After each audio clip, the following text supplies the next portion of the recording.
Good evening. Welcome to tonight's planning board meeting. With there being a quorum present, we'll bring this meeting to order. At this juncture, we have one person who will not be at the meeting at all this evening. And the chairman, Mr. Johnson, is with the finance committee on another channel somewhere. And he'll be joining us soon. Have approval of the minutes of April 12th, 2021. Yeah, Mr. Chairman, I'd like to make a motion to approve the minutes of April 12th, 2021 as written. Do we have a second? Second. On the motion, all in favor, say aye. Aye, Aye. Opposed, the ayes have it. Mr. Battaglia, aye. Mr. Delaney, Aye. chair votes aye. Town planners report. Any reports, Anna?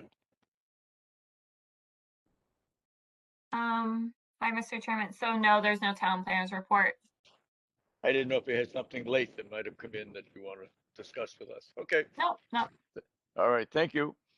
We're going to hold, the next item on the agenda is NEMCOG designee appointment. We're going to wait until we have at least 4 members here to discuss that. We have the item 4 under B is 307 Old Boston Road, as-built acceptance and bond release. Mr. Cuco, I believe you're here for that. Yes, Mr. Chairman.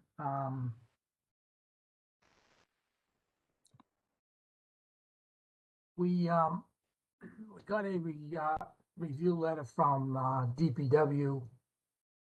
There's just a few items that we wanted to talk to the board about. Most of the items are housekeeping items. Okay. So kind of, basically one of the items has to do with the landscaping, and so I wanted to have the full board kind of present and see whether or not they could go out and look at the site and see whether or not they feel that the landscaping is adequate. Let me just share an item with you if I could.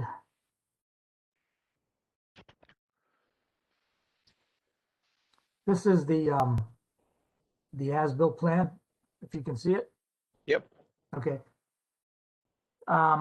We had come to the board a while back to the trees that the landscape architect had put out in this area were quite tall. And because our property is so close to the street, National Grid comes in and they'll clear anything that's 20 feet from the power line, from the wire. So we actually came back to the board and you approved some trees that didn't grow quite as tall. But now we're being told that those trees would probably reach a mature level where they would interfere.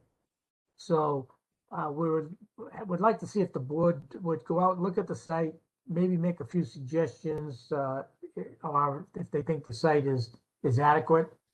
The second item that we wanted to discuss with the board is, if you recall, there was going to be a sidewalk here, and the sidewalk was eliminated for a fee in lieu of. The old pavement kind of ran up in this direction. Town engineer would like to see that saw cut and have this section of pavement removed and extend the lawn out. Excuse me. Right now, there's some boulders there, but the only reason the boulders were there is because every time my client had planted his lawn, somebody would drive over it, and he had to reinstate the lawn several times. The lawn is well established now, so if somebody drove over it, unless it was a heavy rainstorm, probably wouldn't be a problem. So we could take the boulders out, but he wanted to know whether the board could live with it the way it is, or whether or not he should cut the pavement back and extend the lawn. And the third item, which I'm hoping at next meeting Mr. Ryder will be here because he'd understand this. There's a section in the stormwater policy that says if you have porous pavement, you're supposed to be 10 feet away from a foundation. Well, the intent of that was to have, if you had a foundation that was like a full foundation with a basement. We don't have a basement. This whole section of the building, you'll have to forgive me, the allergies are just kicking me in the head tonight. This whole portion of the building is a slab on grade. So we feel that, you know, any groundwater that gets into the porous pavement would not migrate in to the foundation. It's not much different than grass. So I will be submitting my response in writing tomorrow, and hopefully Alex can forward it to you folks so that when we meet again, you'll understand better what we're talking about. So don't really need to go into too much this evening, but if anybody has any quick questions, you know, I'll try to answer those. If not, whatever you think is best, Mr. Chairman. Well, thank you, Mr. Kuko. Board members, Mr. Fratalia. Thank you, Mr. Chairman. Mr. Cuco, I've been to the site. I looked at it. I have a number of questions for you, so I'd like to ask him if I could. So Go right ahead. first and foremost was, when will the sign be completed? Actually asked him that today, and I'm waiting to get an answer back from him on that. There's also a driveway sign that we have to put in, but that's just a directional sign.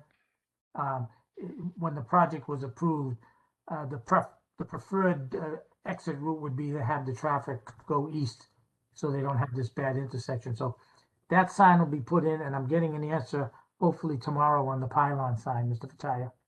Okay. The other question is, the wattles that are still in the back and the black silk fence that's back there, what is the plan on those two items? Are they gonna stay or? be No, as soon as, removed, or- we're actually in front of conservation also. Okay, So as soon as conservation gives us the okay, and I think they will because it's all been revegetated, Okay. then those will be taken out. yeah. So I gotta tell you, I was not really happy with the site as far as it looked. I thought it was very incomplete. With the sign there and everything else regarding conservation and the boulders out front was another question I had. I'm like, you know, and the other question I had is what's the plan for the septic, I mean, sprinkler system? Is that what's still gonna be there, stay there, or is that gonna be removed, or? Well, I think it was temporary because he was having a hard time getting the grass to take hold, but I'll find out whether he's planning on burying that or, removing it, but I will Okay. get an answer for you on that. Okay. So with those issues that I have outstanding, I just don't see how I'd be able to vote to release the bond until a lot of those issues are resolved, in my opinion. So with that, Mr. Chairman, I'm all set.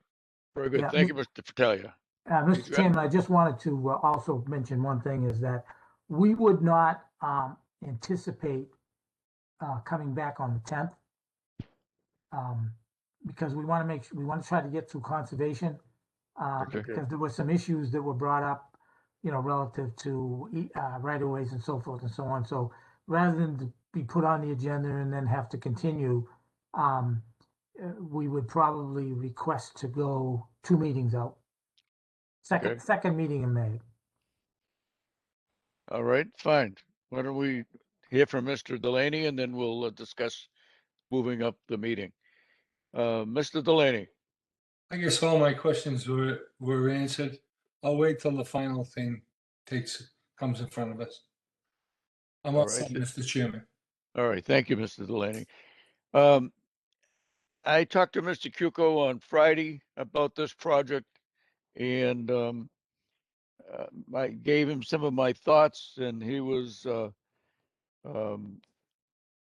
interested in finalizing them. My thought was a lot of the evergreens, the evergreens that are there look very immature. There's nothing over a foot high, except for a couple of trees.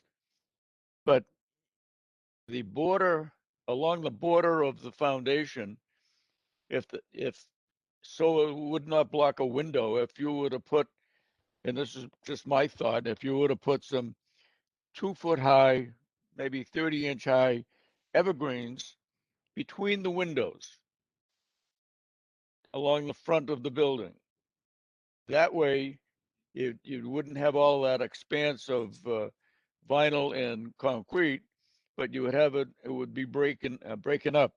And then while I'm on that, it appears that what they're using for ground cover is well, they haven't made up their mind if they're going to go to mulch or stone. I can see if you have mulch and you're going to have some drain areas and you want the water to run through some stone, which looks very attractive. But you have a whole area that's stone and a whole area that's mulch. I think someone should get to have a plan on what the ground cover is going to be like. But I agree with you, Mr. Cuco. I think no use coming back on the 10th and then have to change for another because you weren't completed. But if you want, Anna, what is the next meeting after the 10th? So Mr. Chairman, so it's actually June 14th because starting in May, we have one meeting a month, Okay, May what's to the first? August. What's So, the first meeting in June? so it's June 14th. June 14th. Yeah. All right. Is that all right with you, Mr. Cuco? When did we start going to once a month in May and June? It's been like that since I've been here. So, yep. Is there, Just one in May? Yep. Is So there- May 10th is our only meeting for the planning board because we have the annual town meeting. So it's been like that for the past couple of years. You're gonna And have then agendas till 2 in the morning. So what was that, Mr. Cuco? I said, you're gonna be out here till 2 in the morning at that rate. Yeah. Um, Well, Anna, is there some way, well, you don't have the whole calendar, all the different community development meetings that take place, conservation and what all. But is there a reason why we can't have a second meeting in May? I mean, town meeting is the 3rd, isn't it? So yeah, town meetings, May 3rd and May 5th. Right. We have ours May 10th is the planning board meeting, and Right. we only have one meeting for planning board because we already are going to town meeting. And Mr. Chairman, So- we also have Memorial Day, the end of May too. hmm. Right. So that kind of kills the last Monday. Yeah, but we could do the 24th if that was the case, right? That would be 2 weeks from the 10th. I don't know why we didn't do that, but oh well. Mr. Patalia, I'll ask the question. Ms. McGinty, is there a reason why we can't have a meeting on the 24th? I mean, it's up to the board to make that decision, you know. Well, I'm asking, is there a reason why we can't do that? I don't know the calendar. I think that you can do that, given Okay. that this is just a administrative item, Okay. Well, but that would be the only hearing item scheduled for it. okay. Any meeting that as of now. isn't completed today, and goes through the 10th, which 3 meetings are already scheduled on the 10th. That means the next meeting after that is the first week in June. So The second being week. that the first meeting in June, I'm sorry. So it would appear we'll be, all of a sudden, we're gonna be on the the summer schedule. And it appears we're on the summer schedule already. So I think, the the applicant is right in saying that he would like to know if we could come in, if we could have a meeting, if it's all right with the board, if we'd like to take a vote on that, have a motion to have a meeting on the 24th and just continue the planning board meetings, not just this for this one subject, but the planning board meetings. So in fact, that we can get a lot of these items that have been dragging on taken care of. Do we have a discussion on that or a motion?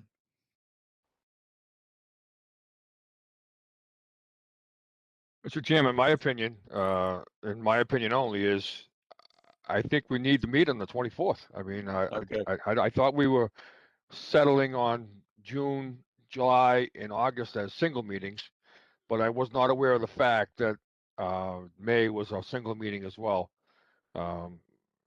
Again, that's only my opinion as well, but Well, whatever the board decides, I'm willing to do. well, that's why I'm asking if we could have a motion to that. I'll make a motion that we meet on May 24th. I think Do it's I- going to be required just to get things done. Mr. Delaney, do you have a second? A second. Any discussion? On the motion, all in favor, say aye. Aye.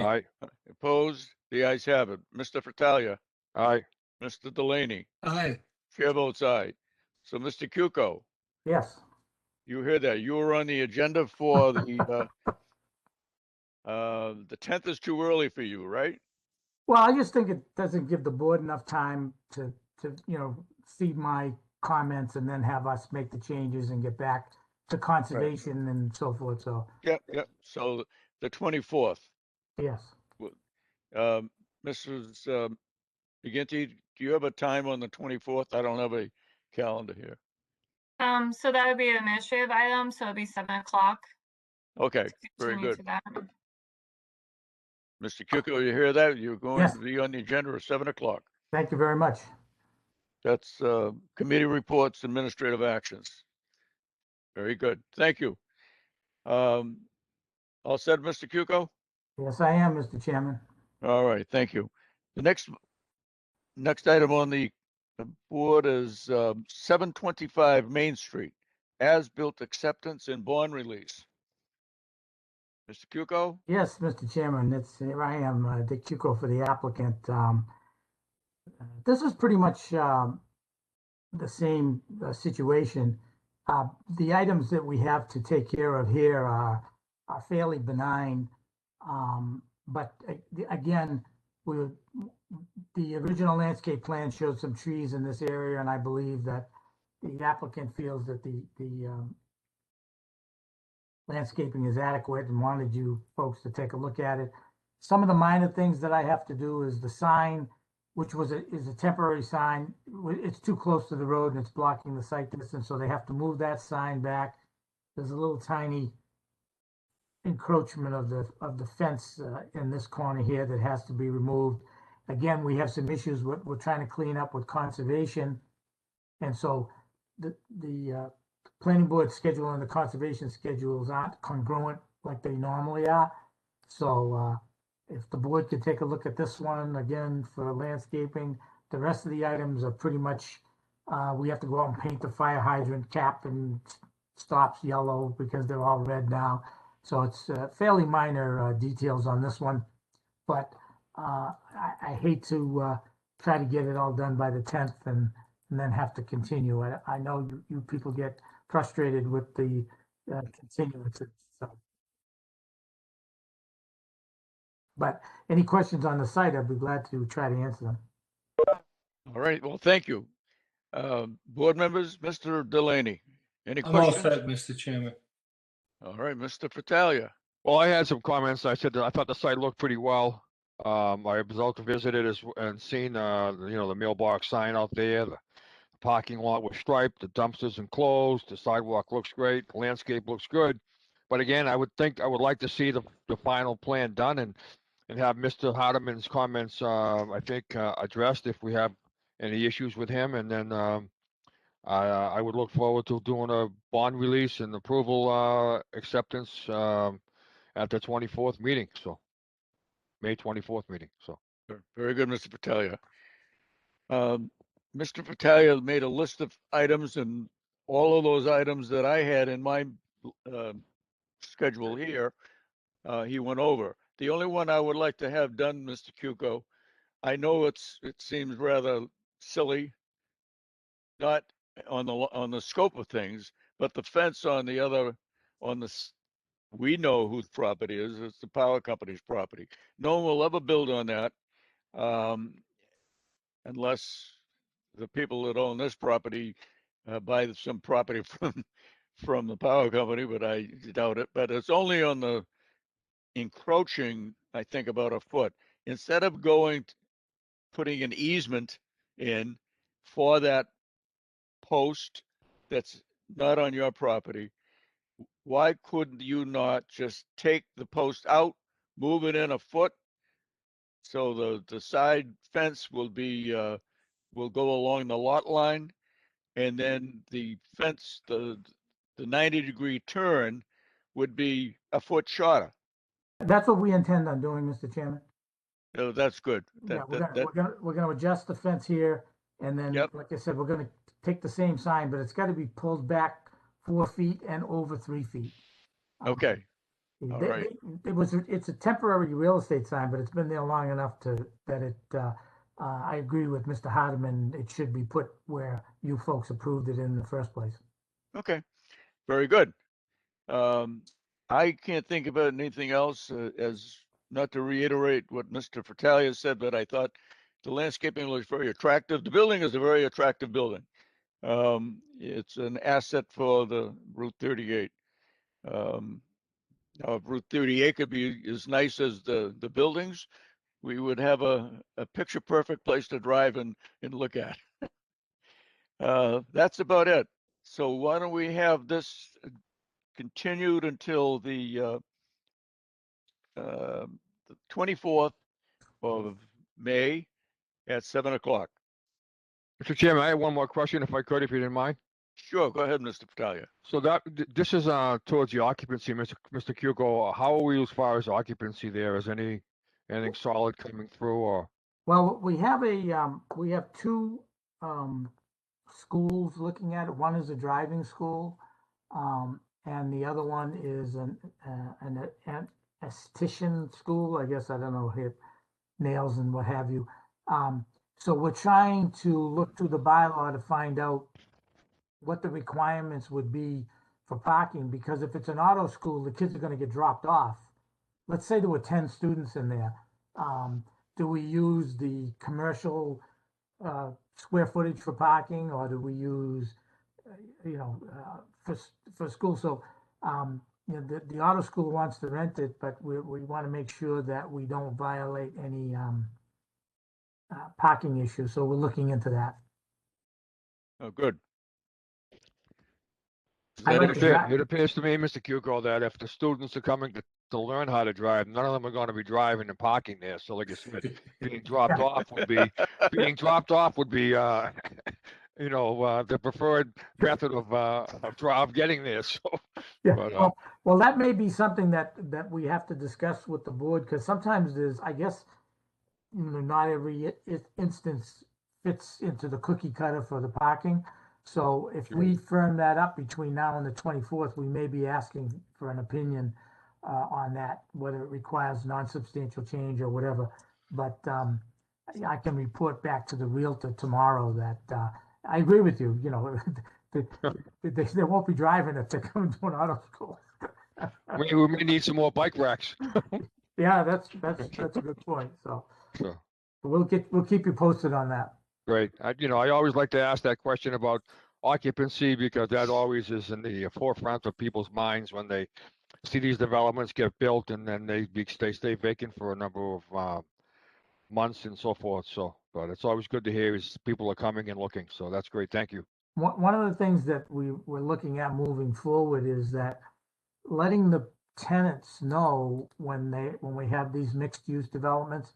We've had a lot of nail salons and hairdressers and people like that have come along, and I know there can't be a food establishment in there. He's had all kinds of inquiries for that, but we're thinking of talking with the board in the future on these type of projects and say, if the people who are renting in there know, let's say that there's a sub shop downstairs or a nail salon before they rent, I think that now the onus is on the person renting and take some of the pressure off the planning board. That would help tremendously in getting a lot of these spaces filled up.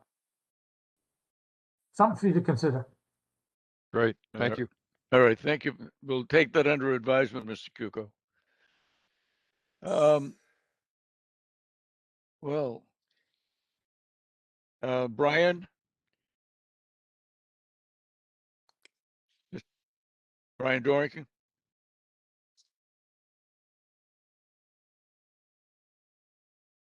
Sorry, what's that, Mr. Chairman? Yes. Brian, have we heard from Mr. Johnson? Yeah, I'm here, Yes, Bob. My camera's not working, so I'm here. I've been here. I was letting you finish up that. I didn't want to interrupt. All right, very good. I'm glad you're here. Thank you. Because everything left now is super majority. All right. All right, you're all set.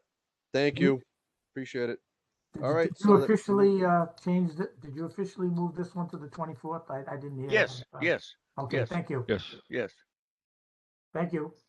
Okay. Was there a roll call for that, Miss? Oh, I'm sorry. Yes. Lauren? We have a motion to continue Yep. this till the 24th of May. Mr. That Powell, is, Mr. yes. Chairman, Administrative. it's administrative action. You don't need a motion. Oh, We didn't do okay. the other one. It's just an administrative action. Okay. We have a motion. We're continuing. Well, I said that we're Yeah, continuing you this till continue it to the May 24th meeting. It's just you don't need a 7 motion. o'clock. Yep. Yeah. I thought I said that. All right, Yes. Okay. Did. Thank you. thank you. All right. Thank you, Mr. Cuco. Mr. All Johnson, right. you're on. All set? All right. So Yes. moving on to agenda item C, which is 181 Pine Street. Do we have anyone here for 181 Pine Street? Mr. Johnson, I was Yes. just about to, if you may, I was just about to announce the phone number. Oh, okay. I So can if do you'd like that. to do that, yes, thank Yep. you. So if anybody who's wishing to call in and comment on any of the public hearings, the telephone number is 978-771-0819. So if you call in, they can put you in the queue, and then we'll have you on as soon as the public comment starts for whichever hearing you're calling in for. All right, so back to 181 Pine Street. Do we have everyone here for 181 Pine Street? Good evening, Mr. Chairman, member of the board, to the board, I should say.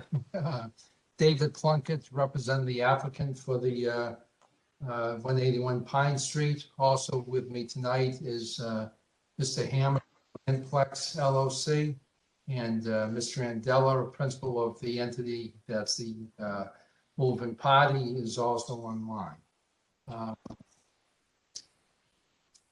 Mr. Chairman, as you know, this has been a long process, and I think we're at the end of the trail here. Before I pass it over to Mr. Hammer, at this point, there was only one minor. There was a discussion between the engineers during the interim period of time. There was some minor center line grade that I submitted a request for a waiver, and that will be the only waiver on the entire project. Waiver of the 2% center line grade. Table 2 of the DPW regulations allow for the 4.5% center line shown on the submitted plans, and DPW does not object to such waiver. And the town engineer had made note of the fact that this type of waiver has been granted in many proposals of a similar nature. So at this point, that is the only waiver being requested. And I think what we'll do is I'll just turn it over to Mr. Hammer to discuss the outcome of his meeting with Mr. Hardeman.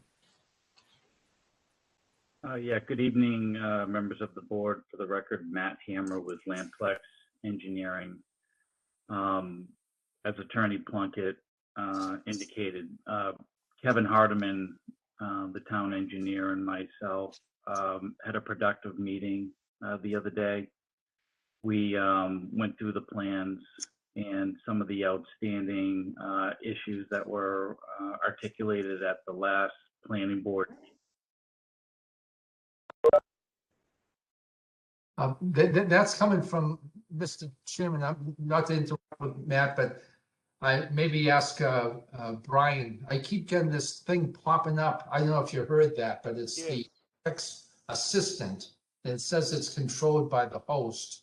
And it pops up on my computer and then gives me information about what the WebEx assistant can do. So I'm not sure if that's something that.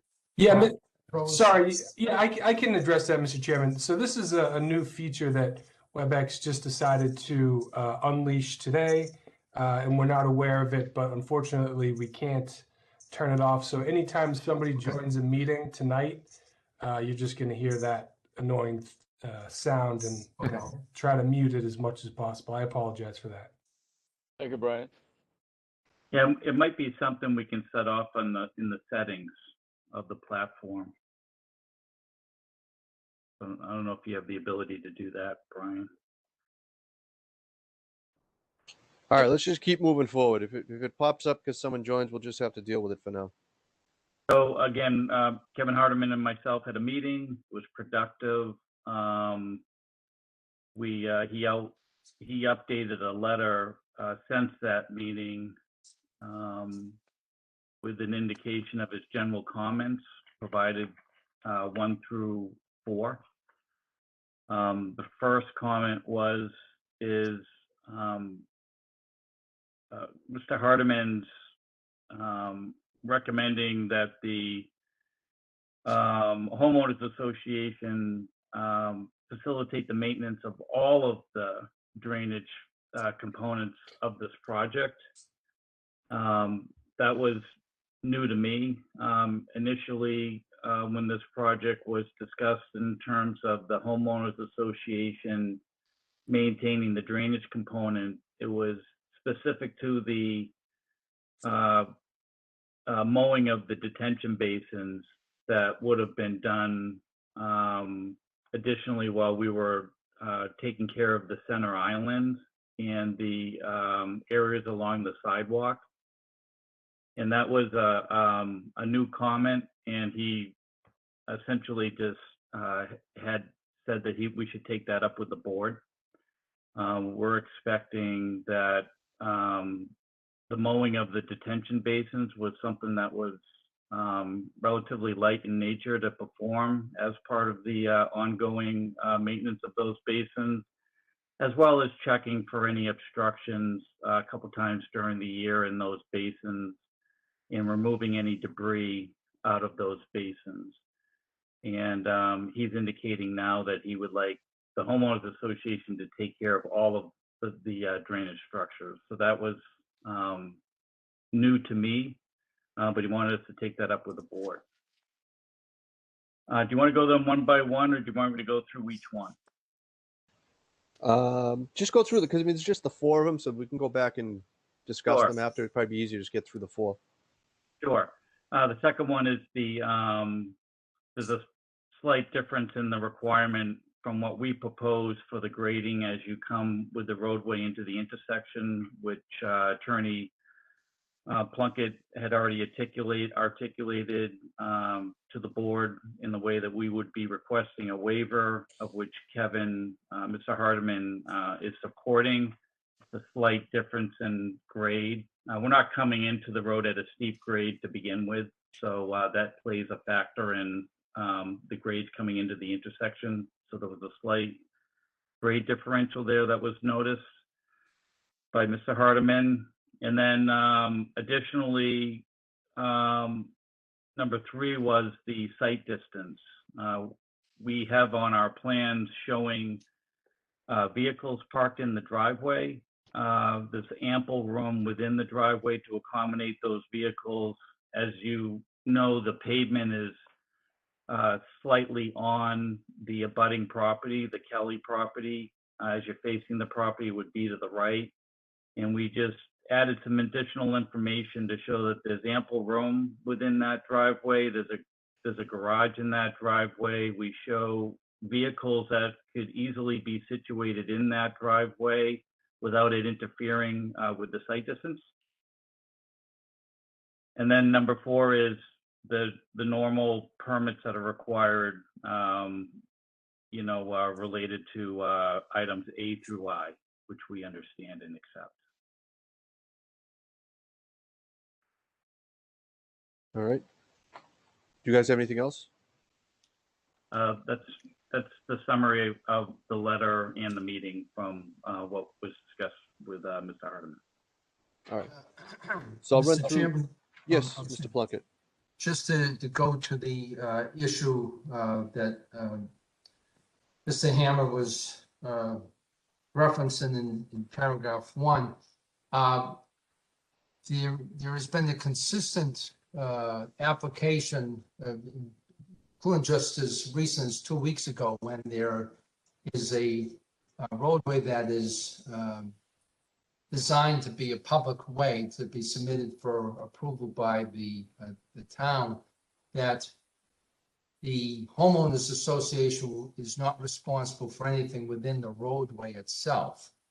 And, again, just 2 weeks ago, that was the protocols that were followed relative to another OSRD, that the homeowners association would take care of anything that was in the open space area or, within the private area, that there are easements, things of that sort. But anything within the roadway would be the jurisdiction of the town, especially in light of the fact that it would be the intent of the town to take control over the roadway when it's submitted as a public way.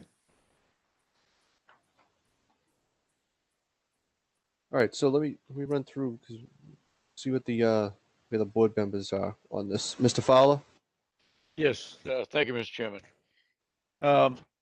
I noticed, Mr. Hammer, that you mentioned when you were discussing this, that you didn't realize that this was going to take place. I agree with you. I'm surprised it is taking place. Whereas in fact, the town, it's a public road, not a private road. The town is addressing all of the items about it, but yet they want the town, as they want the homeowners association to be responsible for the maintenance of the property. Unless someone can explain it to me, I just personally don't understand it. And I believe that's one of the reasons we had thought we were going to ask Mr. Hadman to join us tonight, for this and another subject. Did anything happen with that, Mrs. McGinty? Hi, yep. So I did email the board about the status of that. I sent out an email to him, and he wasn't able to attend tonight's meeting due to 2 other prior meetings. So he's in another meeting right now so he can attend. All right. I mean, I'd like to add one thing to that, Mr. Fowler, that Yes. observation that you're making as well. Go And ahead. that is, it's not just maintaining, it's replacing, right? So now you're talking about, doing work within the right of way, replacing and maintaining catch basins, drain manholes, and drainage pipes. I mean, to you and the rest of the board, I'm not in favor of this. It's going against what I've known and done for years.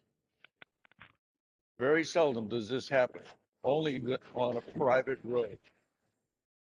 Association, condo association, something such as that.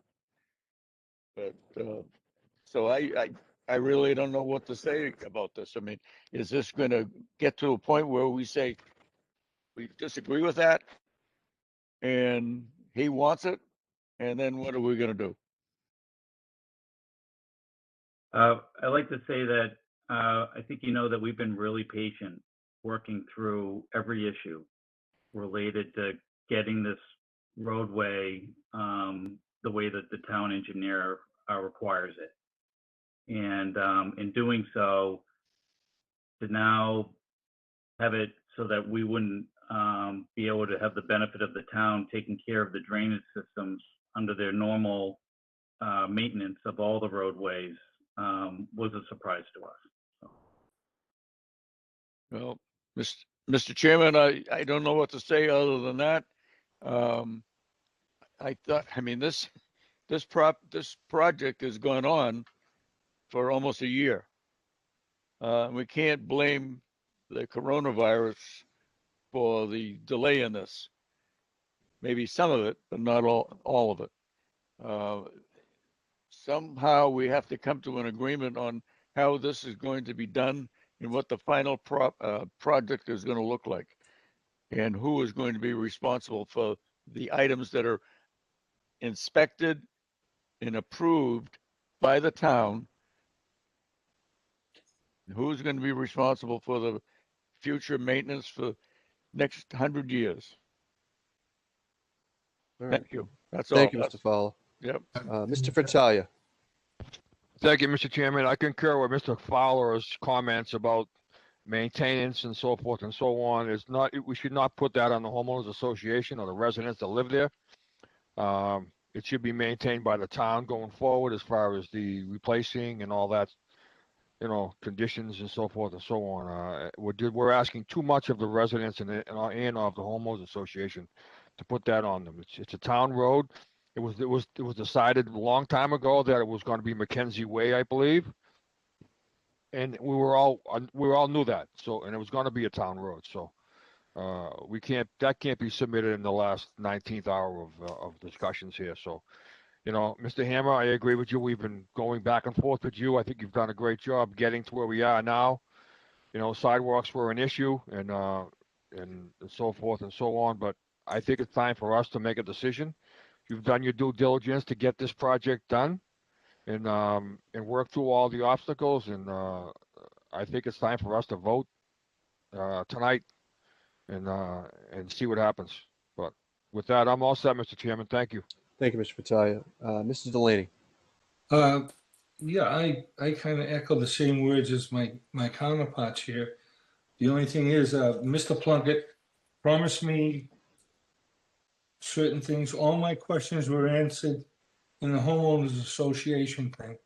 And he even highlighted them in, or somebody did, highlighted them in that with darker and larger letters so they could be picked out. All my questions in this homeowners manual were answered. And I want to thank Mr. Plunkett and Mr. Hammer for making sure that was done, as I requested. I want to thank you. I see no reason for us not to vote for this project tonight. All right. Thank you, Mr. Delaney. Yeah, I agree with everybody else. I'm confused by it. Also, I think I would have had the same question as Mr. Fowler, but I think just the way it's written with the DPW recommends, I'm going to take that to be that leaves it up to us to make a decision, because it's not listed as sort of in sort of a demand language or an insist, you know what I mean? I think it will be up to us to make that decision if we want to, on how we want this to end up in the end.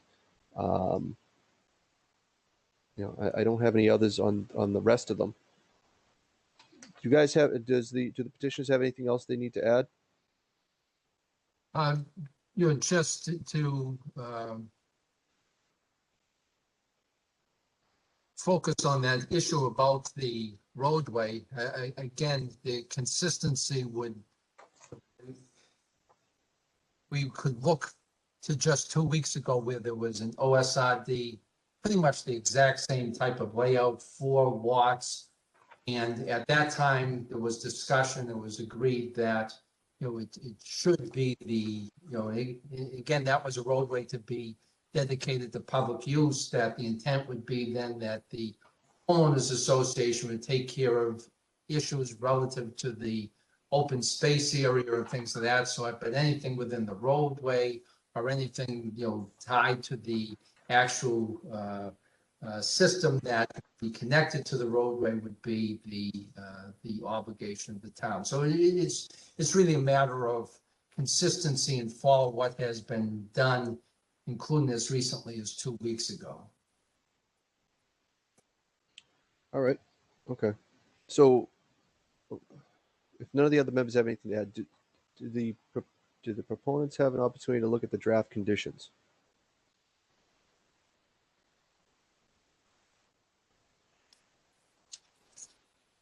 Yes, I did make some proposed changes. I'm going to find it just in terms of trying to make it,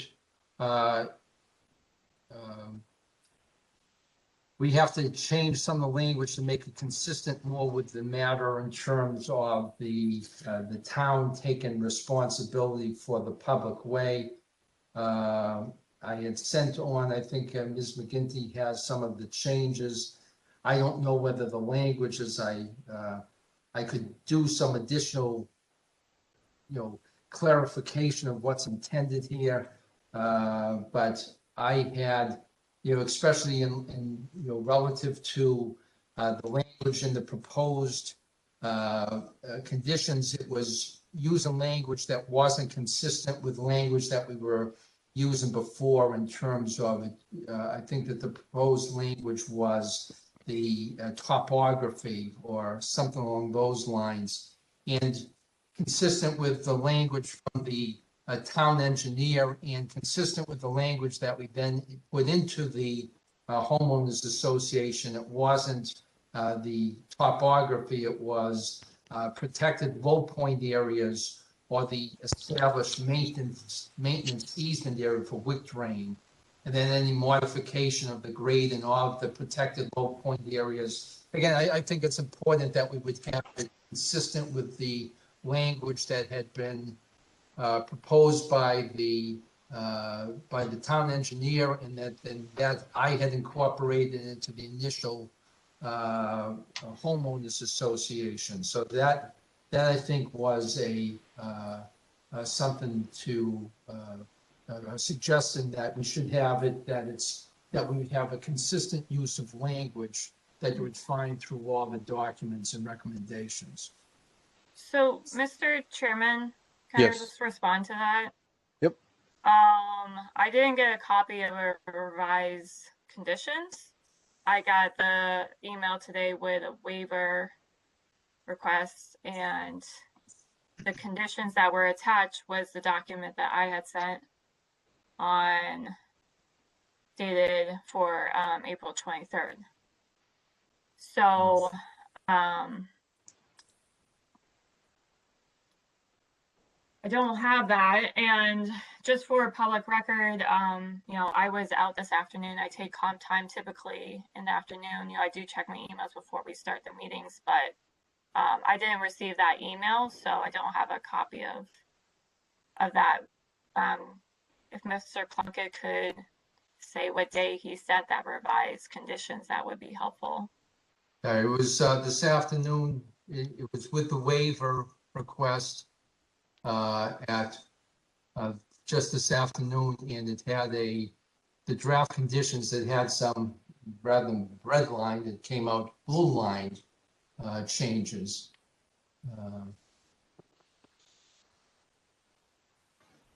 I'm not seeing that in my email. Oh, perhaps I am. So, we can certainly pull up the document now, and Mr. Chairman, when you're ready, and make the changes. But Okay. This is a challenging thing to get last minute items and then try to incorporate it. So. All right.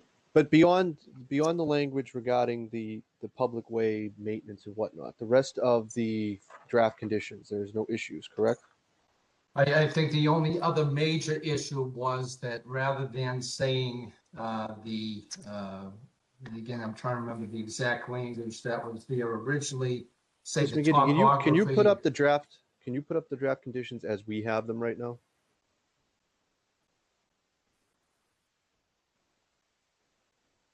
Mr. Chairman, are you asking me to do that? Yes, please. Okay, sure.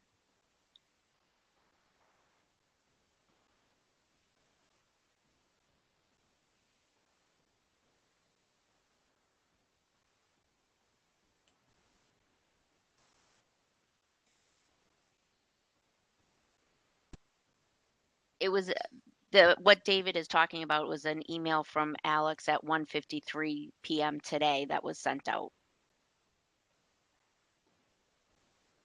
Is that talking about the land disturbance? That was talking about, well, it's the letter from Mr. Plunkett, and it was also his conditions that I think Okay. he's speaking with now. So I think it was 53. Yeah, so I do have that email. That's what I was referring to, but it wasn't renamed. So when I looked at it, I didn't see it. I will pull that up. But going forward, this really needs to be, it's just challenging. So just everyone bear with me. I'm just gonna share my content for a minute.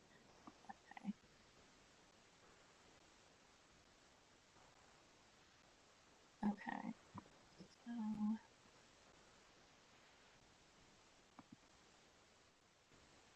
just a minute.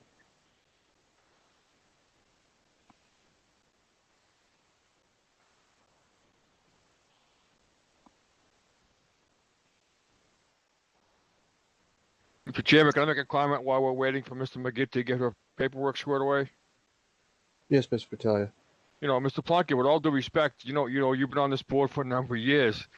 The information coming in at the last minute is very difficult for us to look at, us to review, us to see and comprehend, and then we end up with a situation that we are right now. I mean, it's not just yourself; it's other entities that come in and do similar stuff, but it's almost at a point where it's out of control. So we brought it up at our other meeting, and it's just it makes things very difficult and pressing for staff like Anna to do what she's doing now, and to us to have to sift through the conditions, not having seen them. So, but till late.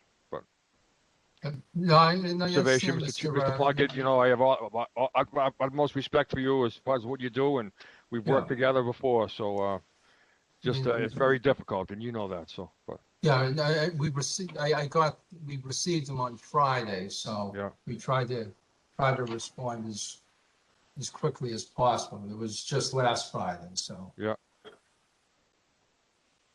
So, Mr. Chairman, this is the conditions. I've shown the red line version. It's coming up as blue. So I'll rely on Mr. Plunkett to confirm if this is the version with all the changes he was referring to. And I would, again, I got this on Friday, so I would ask Mr. Hammer to, number 1 and 2, we got no objections to. Number 3, swale not be removed or altered, maintained in the installed condition. Again, my concern using best maintenance practices and efforts, in terms of this language, that might not be consistent with other language that appears in the actual terms and conditions of the stormwater maintenance system. So I thought just to take out language that might be inconsistent with other documentation.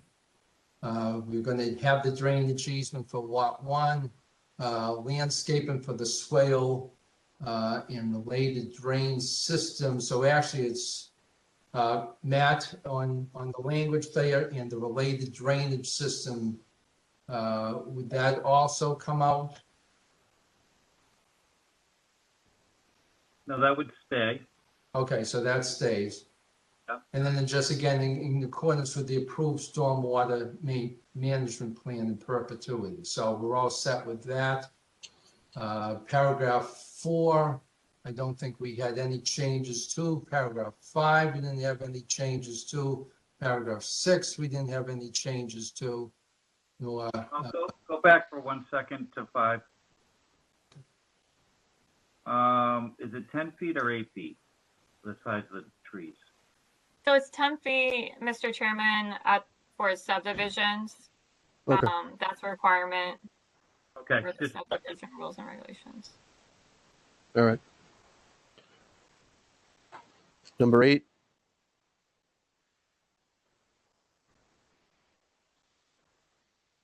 Going down, I don't think we didn't have any issue with number 8. We didn't have any issues with number 9. Sorry.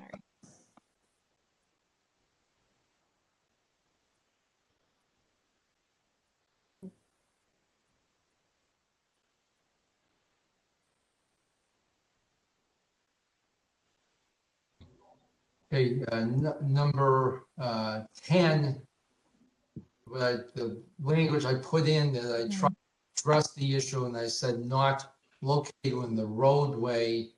I suppose we should say or connected thereto.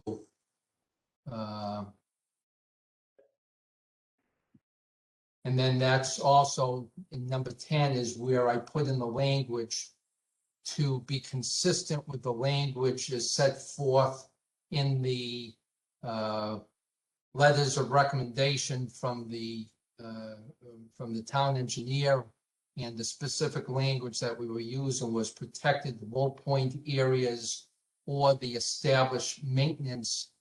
Actually, no, I can't see it. It's on my side. I know, and for some reason. Sorry, yeah, I'm just fixing something, so just bear with me for 1 minute. Okay. Okay.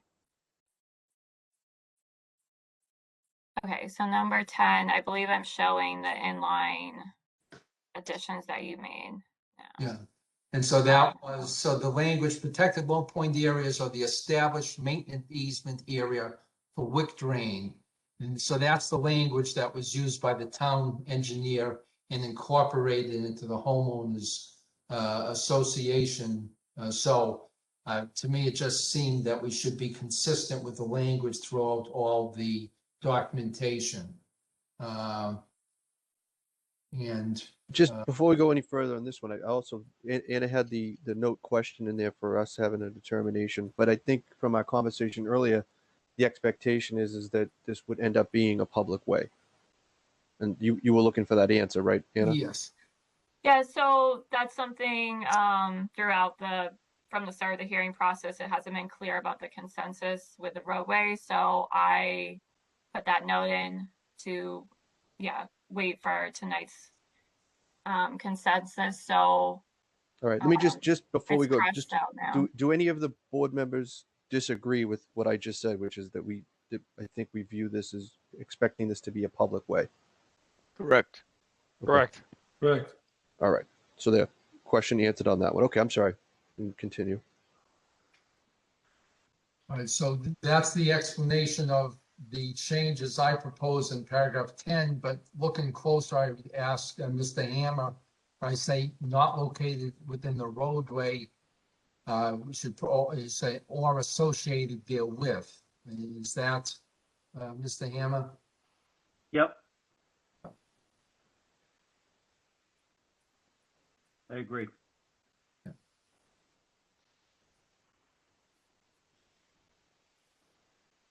And I think that was the last of the comments. All right. Mr. Okay. Chairman, Yes. Jimmy Andola, on number 9, this is going to be a town accepted road. There's no easements needed for the roadway. So the way that's written, there should be no easements on number 9 because it's going to be a town accepted road.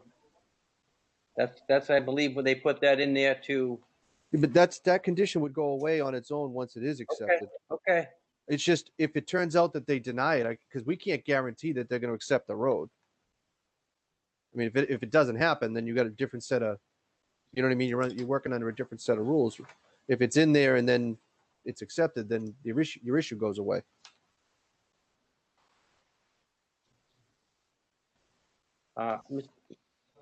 I don't agree with you, but okay. we're building it to town specs, and it should Well- automatically, with the people approving it, should automatically, as long as the planning board recommends it. go Oh, forward. I think we're going to give them easements though to deal with the stormwater management system within the easement area shown on lot number 1 also. Correct. Okay. Okay, sounds good. I just wanted to make sure that that wasn't a little problem. Thank you. All right, so that takes care of that. I'm gonna go through it. Anna, did you also have the waiver, or did we not have that? Yeah, so I was able to update the waiver document. Can we take a look at Here, that? and I can pull that up. Thank you. Yeah. I just want to get through this part of it, and then I'll open this up to a public comment, but I wanted to get us on the same page with these two pieces first.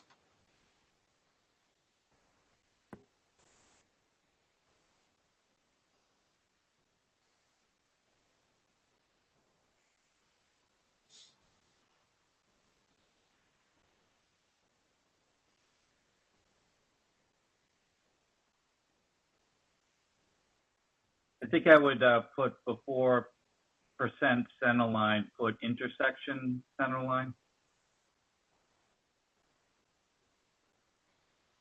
Right after 4.5%, put the word intersection.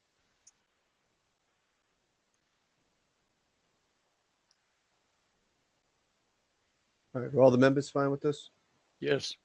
Yes. Yes. All right. Spaghetti, we're fine? Mhm.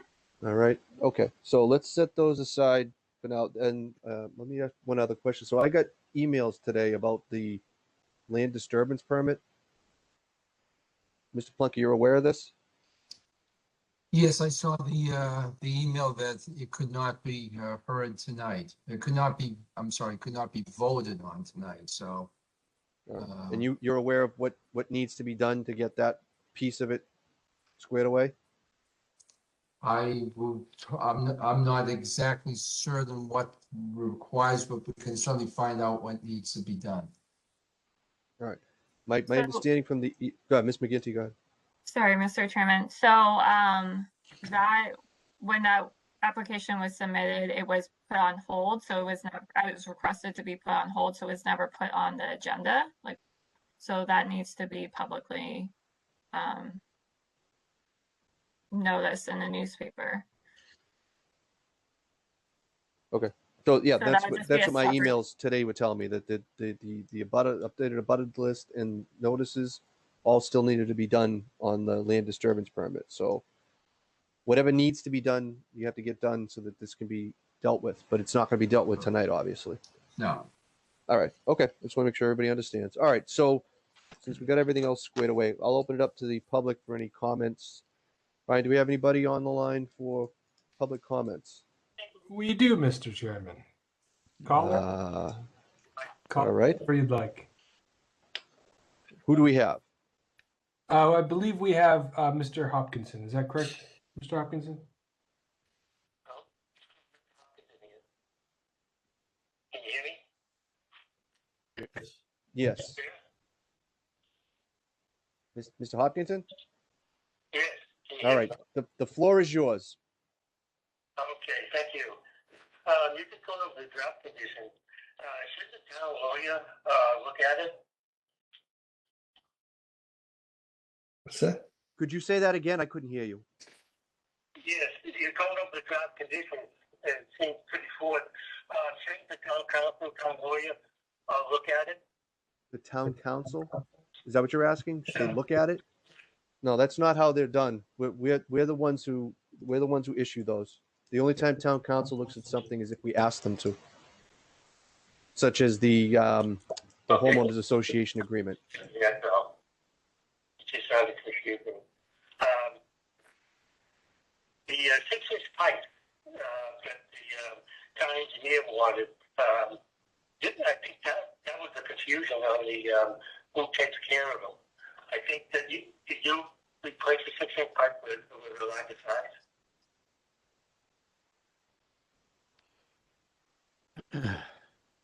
do you guys have an answer for his question?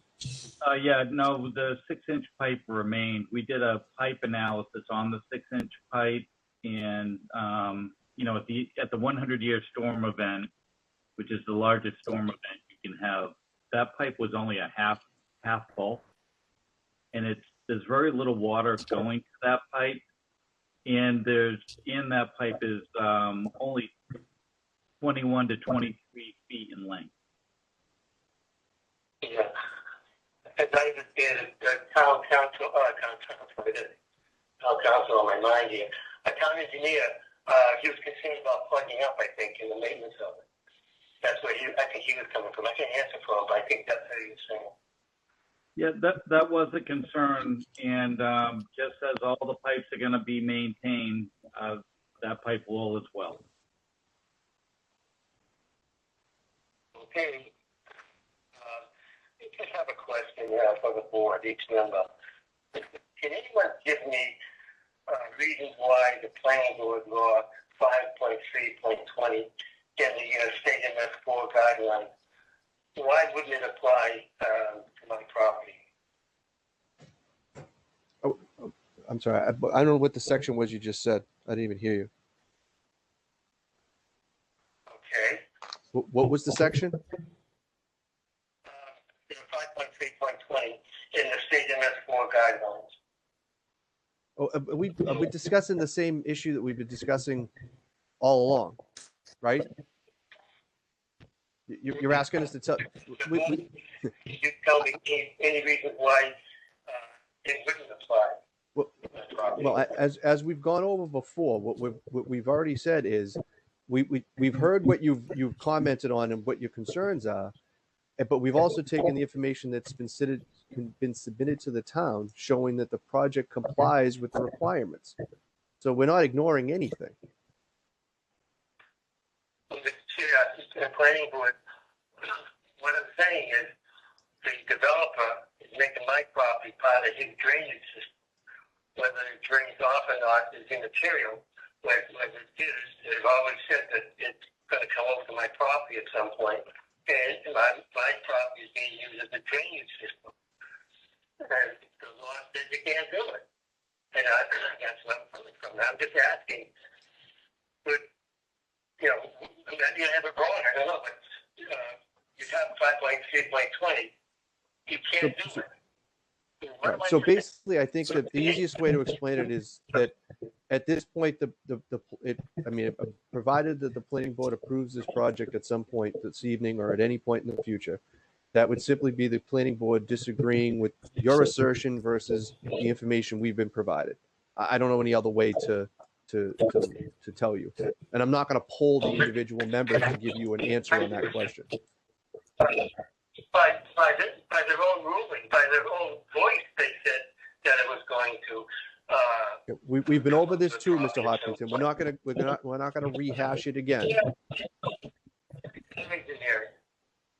What's that? Mr. Chairman? Yes, Mr. Fowler. Mr. Chairman? Yes.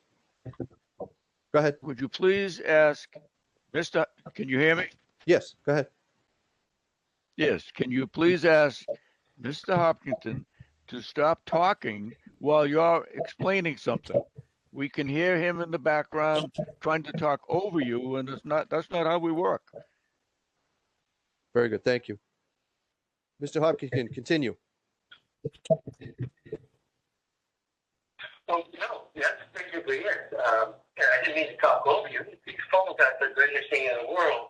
And when I think there's a pause for me to talk, that's when I talk. Can anybody on it?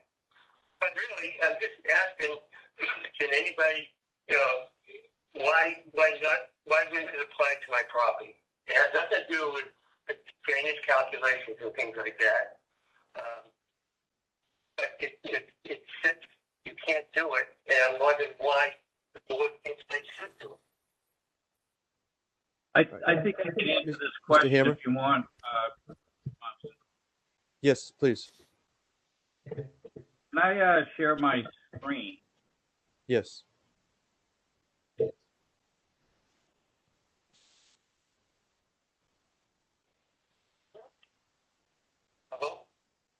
Mr. Hopkins, hold on one second. We're having Mr. Hammer put something up on the screen. Oh, okay.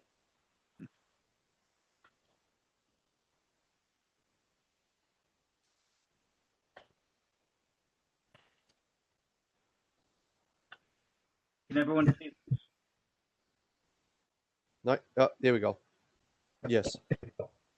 So what this shows is an analysis of two different points. One is the wetland in the back, which is what we call analysis point 1R, and the other is the central abutter, which is the Hopkinson property, which is 2R. And if you'll notice, there's a pre-runoff and a post-runoff. So on the two-year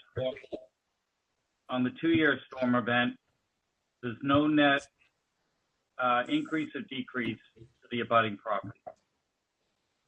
On a 10-year storm event, there is no increase or decrease to the central abutter. At the 25-year storm, there's a 0.01 amount of water going to the central abutter, and we, through our drainage system, there's a no net increase to the abutter, which provides a 100% decrease in water to the central abutter, which is this number here. And in the 100-year storm event, which is the largest storm event, there's a 22 CFS to the central property. And then with our drainage components implemented, without taking credit for the WIC drain, mind you, it's a 0.05, which is a 77% decrease in the 100-year storm. That's the criteria needed for 5.3.20 in runoff. Additionally, at the end of that section, you'll notice that it says point discharges to other properties are prohibited, okay? Our point discharge for this project is behind here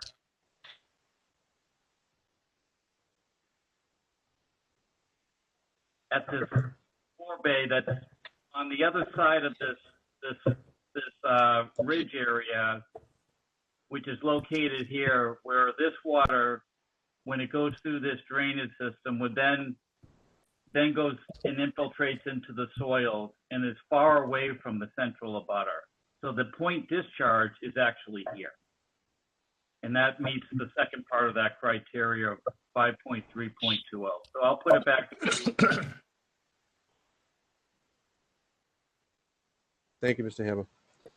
All right, Mr. Hopkinson, do you have anything additional? No, I would like to explain again, because I didn't have anything on my screen until just a few seconds ago. It looks like a blue. Oh, you're talking about the lag time? I don't understand the point of discharge. Is that the 12-inch drain that 12-inch pipe that's going to go into the power line? Because the point of discharge, once it overflows, is going to be on my property. I don't see any other buildings that are about 180 feet along my eastern border. That there's going to be a discharge spot. You're going to have to figure out where it's going to be. It could be up by the road, it could be in the middle of the property, or it could be back at where the WIC drains are. But, without any running.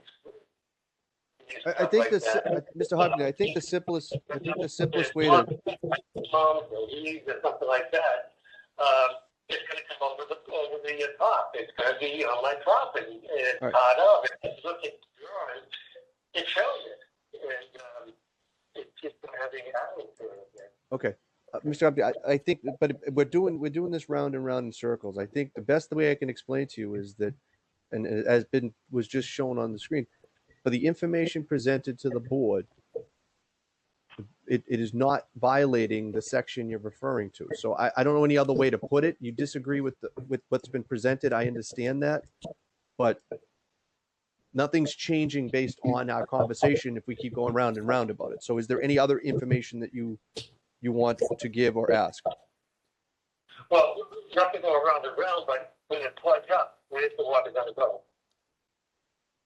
I think when we're back again, we're talking about failures of systems that we're not in a position to, play hypotheticals with, for things that if they work properly won't be a problem and become a problem if something stops working properly. I don't know how else to explain it. So with the hammer explained it quite nicely. He said it's going to overflow at some point. And I agree with him. And I agree with the planning board member that agrees with it too. So there's a flaw there, and it should be addressed before the thing is constructed. Okay. So, Is there anything else, Mr. Hopkins? so you don't agree with me? Which I think I've already said. You disagree with me?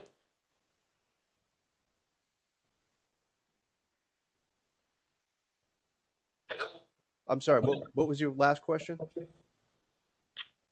You disagree with Mr. Hanna? No, I'm disagreeing with your statement versus the information provided to the board. That's all I'm doing. And I'm asking you where the information provided to the board allows for blockage and overflow. You're saying you're all content with the fact that it's going to be working fine. And if it isn't working fine, All I said, Mr. Hopkins, is that the board takes the information as submitted and has it reviewed, and if it's approved that it's been submitted properly, we go forward with that. But the thing is, it's going to fail. Everyone agrees it's going to fail, and you don't have to do anything about it. Okay.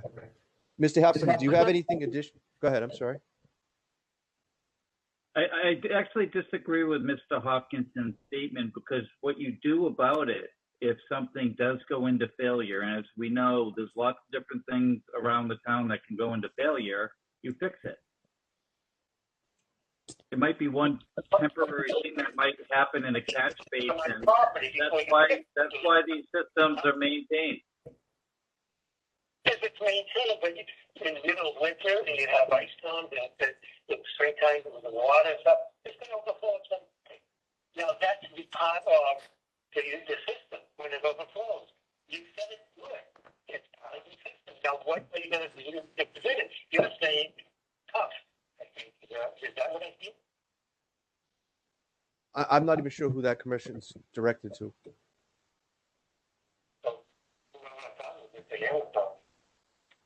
I didn't understand what Mr. Hopkinson said. You've already stated that they have it's going to overflow. I did not say that, Mr. Hopkinson. You're saying something I have not said.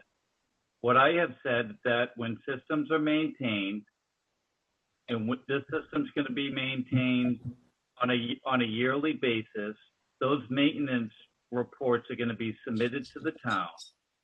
And when systems are maintained, they function.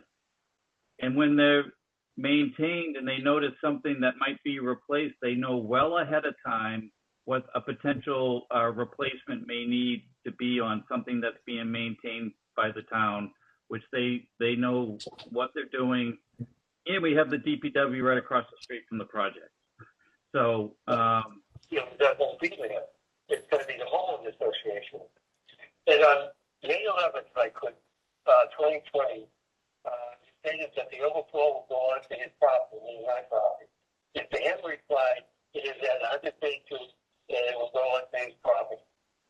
I mean, because right now it's 133, but you just added a foot to it. Now you're going to say it doesn't go on the property. It's got to go on the property. Now you're saying it's my duty to make sure that it's maintained if they can't make it work, the homeowners association. And it's not my job, man. It's kind of my property. My property now is being for these plans made part of the drainage system, and that's what it's Mr. Hopkinson, we've heard those. We've heard your comments. We've heard them over multiple meetings. Do you have anything new that you wish to add at this point? So I'm just trying to get it just seems like to be the last thing, and the hard work really is. It's my understanding, the fair statement says that each member of the board right now feels that the way it's set up, so when I my property is okay. And that's saying that it isn't gonna come on property because it doesn't maintain. And if it's gonna be maintained, and if it doesn't be maintained, it's up to me to make sure that the homeowners association makes sure it's done. Is that a fair statement? I think a fair statement would be that if the board chooses to approve the project at some point this evening, that the board has determined that the information provided to the board meets the requirements that it needed to for us to approve the project. I'm not going to poll members and have them make statements to you individually on a specific thing. The board's either going to approve the project or the board's not going to approve the project for whatever reasons the board uses. So I'm not going to have them do individual comments to you on a specific issue. Well, I mean, they're there and listening, so if they don't think this is a fair statement, then they should say so. Well, again, I think that will be reflected on whether they approve or don't approve the project. Well, okay. I said that will be reflected in whether they approve or don't approve the project. I strongly disagree because in the spirit of the law, the actual law, and the conditions of the appeal, it doesn't mix the fact that it'll never do it. That's what you're trying to tell me, that this will never fail. And that's it. Well, again, the board makes no guarantees on anything. I'm simply saying that the board, with the information provided to it, has been given the information necessary to make a decision. That's all I'm saying. So the information you've been given, you're going to rely on that, will never overflow on my property. Well, we rely on the information provided to the board in every decision we make. And that's the only thing I would say about that. Okay. All right. Mr. Chairman, time to move on, I think. Yes, Ms. Fratelli. All right, Mr. Hopkinson, thank you for your comments. Right, do we have anybody else calling in? All We do not, Mr. Chairman. right, well, we'll let it delay a little bit just in case someone decides to call in. What do we have? About 30 seconds? I would say so, Mr. Chairman. All right, okay. All right, so barring that, the members and the proponent, we are all in agreement on the information we discussed earlier, correct? Yes, Mr. Chairman, could I just double check to make certain that when we were talking about number 10, excuse me, the language not located within the roadway, and then there was the additional language or connected thereto. I just want to make certain that that was, incorporated into the conditions. Okay, Ms. McGinty, can you pull that back up, please? Yes, Mr. Chairman. Thank you.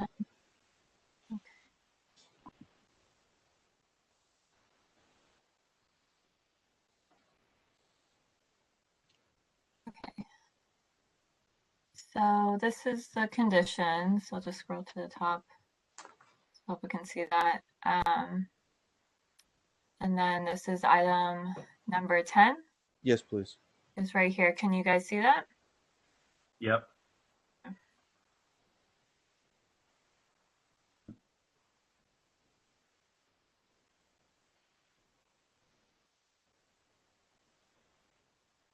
David? That might help. Thank you. All right. Let me try again. So paragraph 10, second paragraph, second line, where when we were having the discussion, we said not located within the road, actually the word of should be out of there. It should be located within the roadway, not within of the roadway. Yep. Or connected thereto.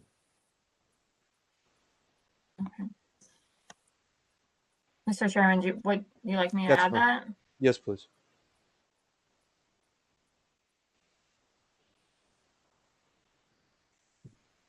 Thereto is one word, just to take up the space between there and two. There you go.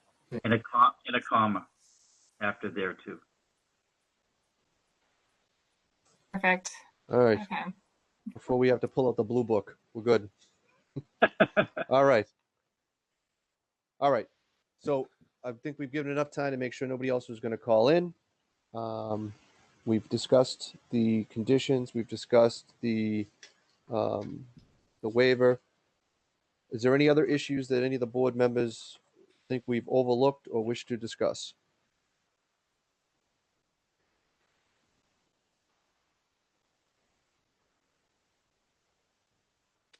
Hearing none. All right. What is the pleasure of the board?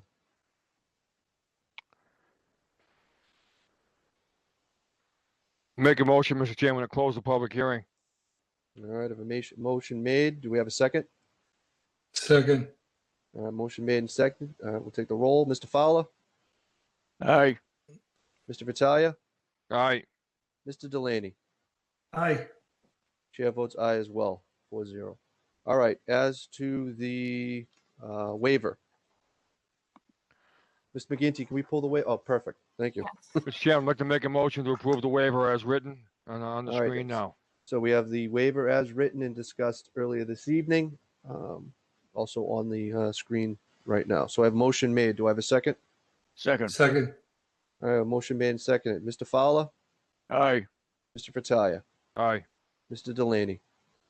Aye. Chair votes aye as well, 4-0. As to the definitive subdivision and open space resident development special permit, we have a motion on that. I'd like to make a motion to approve, Mr. Chairman, with the conditions as stated, 1 through, was it 11 or 12, whatever it was there? 13, 13, okay. Team.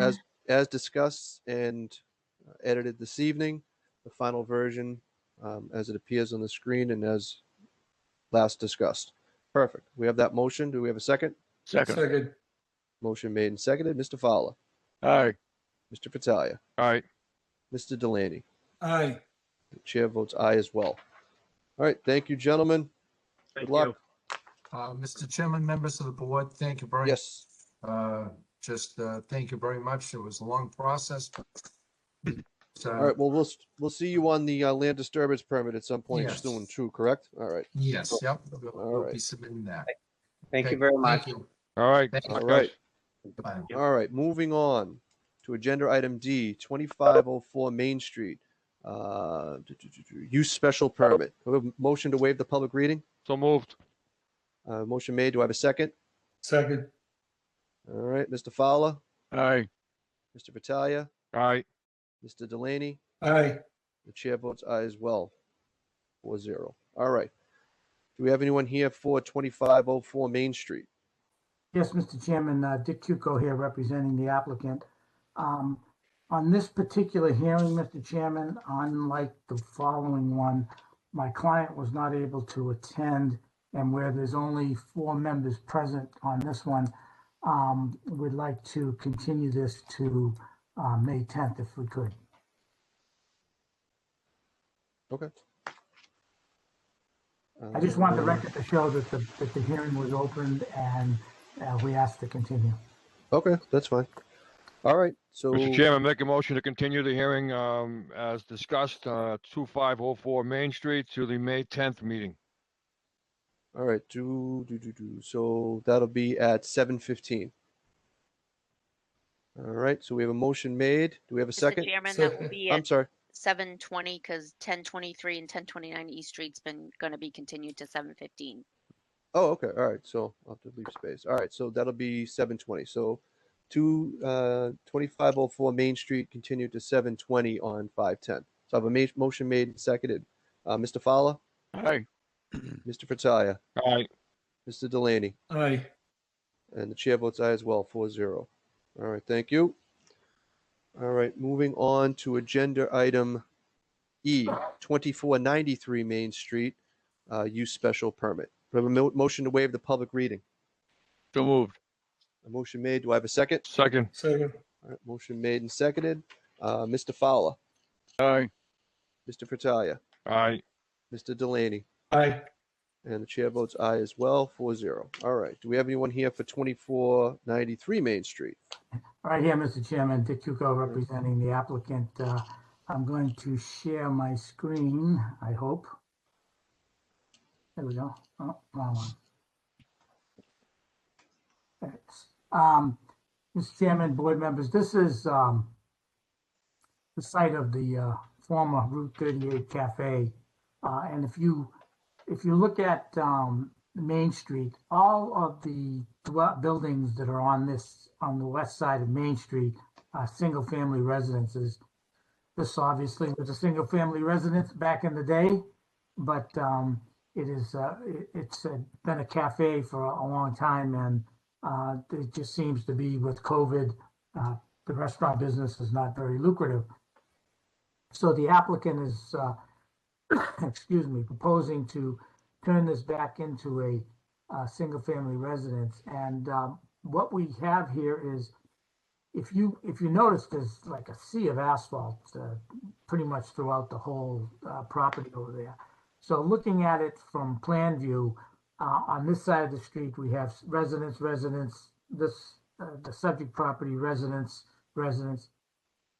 The owner of this property also owns this property, and what you actually see on the ground is the pavement is from here all the way over to here. So the property is pretty much entirely paved. So in order to turn it back into a single family residence, it requires a special permit from the planning board. 11.5 pollen count today, sorry.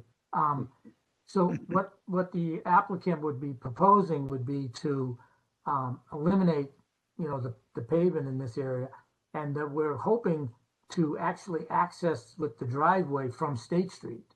Correct. So that when you're coming down Main Street now, you notice that the residence that's over here, there's no driveway on Main Street. They come down Roosevelt Road and come in. And likewise, they kind of utilize the same, parking back here for this property, which they're hopefully going to sell also. So we'd like the board to consider allowing a special permit to convert this back to a single family residence, and with the condition that we will have the driveway access for this residence to come in off of State Street. I apologize because I had a plan showing that, but 2 weeks ago and a day, my computer blew up, and I had to actually get these copies from Alex in order to be able to share them with you on my screen this evening. So if you have any questions, I'll try to answer them. All right, we'll start with Mr. Fratalia. Thank you, Mr. Chairman. I understand the economics of the property and the situation and so forth and so on. Unfortunately, we're going to lose another business spot on 38, but I understand what the owner of the property is looking to do, and the economics of the whole thing as well, and the taxes and all that. So I have no comments other than the fact that hopefully it'll be resolved and we can go forward with his plan. So all set, Mr. Chairman. Thank you. All right, Mr. Delaney. The only question I would ask is the stairway that's on the side of the house coming down? I don't believe so. Provides access to the second floor. You need two means of. I apologize. You need two means of egress. So it'll be probably enhanced, and it may or may not come down. I'm not sure, but it may need to be there for fire purposes. All right. Okay, I'm all set, Mr. Chairman. Mr. Fowler. Thank you, Mr. Chairman. Mr. Cuco, is this one apartment building upstairs, all upstairs is one apartment? Yeah, I think it was used as an apartment. The intent here is to convert it to single family. There may be some other avenues available if the new zoning goes through, but right now the owner is assuming that what's there today is what he has to go by on the zoning. So we're filing this now because single family would not be allowed if the new bylaw passes. So that would eliminate the possibility of turning it into a single family. It may have another purpose down the road if the zoning goes through, but right now the intent is to have it residential. So this could be a two-family. Mr. Under the Chairman, current bylaw, no. Under the future bylaw, it could be, yes. Okay, Mr. Chairman, that's not a legal apartment. We've cited this site already for an illegal apartment, so. Yeah, so that's why I said the intent is to make it a single-family dwelling. okay. Now, the reason I said that is under the new proposed bylaw with 11,000 square feet, they could totally rehabilitate it, come to the board and ask to turn it into a two-family, but the current proposal before you is to allow it to be a single family. Thank you, Mr. Kukoc. That answers my question. I'm all set, Mr. Chairman. Hey, and, the other thing is I agree with the driveway coming off of State Street and not Main Street. Yeah. Thank you. And we would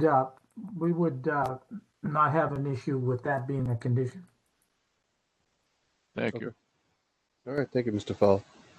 Yeah, I don't have really anything to add. I mean, you know, in terms of the request, I think as Mr. Fratalia commented, it's unfortunate to lose the business site, but considering where it's located, I mean, it's nestled right in there amongst all houses over there, and especially if it's coming in off of State Street, that's all residential in that section. So, you know, the transition will certainly fit. It's nothing. It won't seem odd or out of place. So, I don't have any real issue with it otherwise. You know, I think having new landscaping in there and whatnot will help. You know, the condition of the residents. Other than that, open it up to anyone in the public with any questions or comments. Brian, do we have anybody? We have no callers, Mr. Chairman. All right. Not surprised, but I'll give them 30 seconds or so. All right. Any other questions or comments from the board members or anything to add from the petitioner? No, I'm all set, Mr. Chairman. All right. I don't feel that we're getting anyone calling in on this one. Is there any information that we need that we don't have at this point on this? Ms. McGinty, is there anything that we need to hold off on for this? Not that I'm aware of, Mr. Chairman. I didn't have a review memo for them, so yep, I'm all set. Okay. Mr. Chairman? Yes, Mr. Fowler. Yes, thinking back to what Mr. Delaney asked at the onset of this hearing about the stairs on the side. If this is going to be a true one family house, the most one family houses don't have stairways going down the side of the building. So I would think that to make it more attractive, that the stairs on the side of the building should be taken down. Okay. Now, wouldn't that be a function of the building permit when we go to apply for a building permit to convert it to a single family? Because you can't have an open stairway without roofs and enclosures. It may be that they end up enclosing it. So Okay. I think we should, let that be a function of the building permit respectfully. That's fine, as long as it's enclosed. I think it would have to be if they're going to continue to use it. But Correct. Right. Thank you. All Thank you, right. Mr. Chairman. Thank you, Mr. Fowler.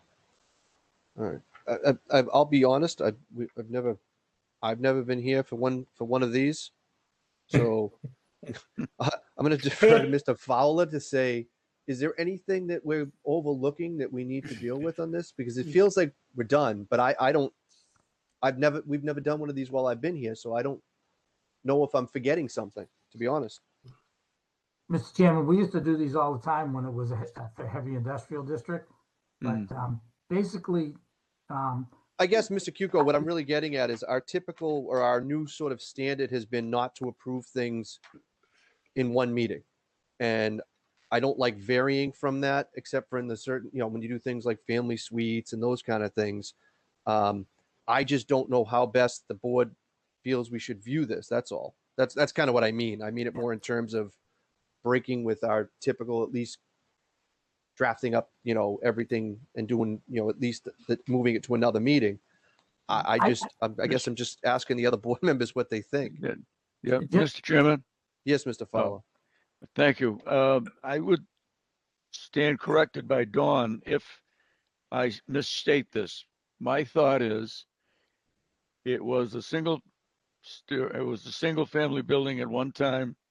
It was converted into a restaurant. The restaurant is no longer going to be there. We're going to bring it back to a single family building for residential purposes.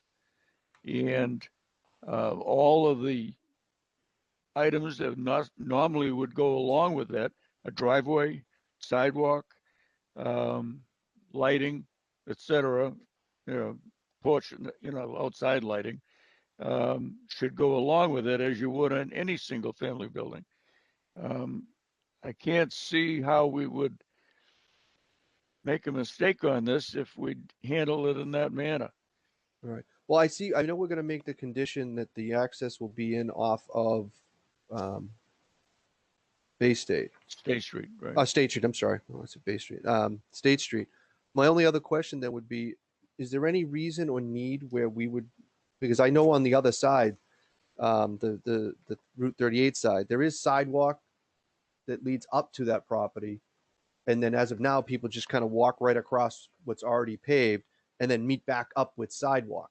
Is that an issue we need to handle, or is that going to be handled as part of the approvals for the single family that would be taken care of? Because I feel like that's something that really should be done, because if you lose the sidewalk on, that if it's not going to have a sidewalk on the front side or back side, I don't know how you're going to, I assume it's the front side of the property, you're going to have a little bit of a problem where you lose you lose the access for people walking.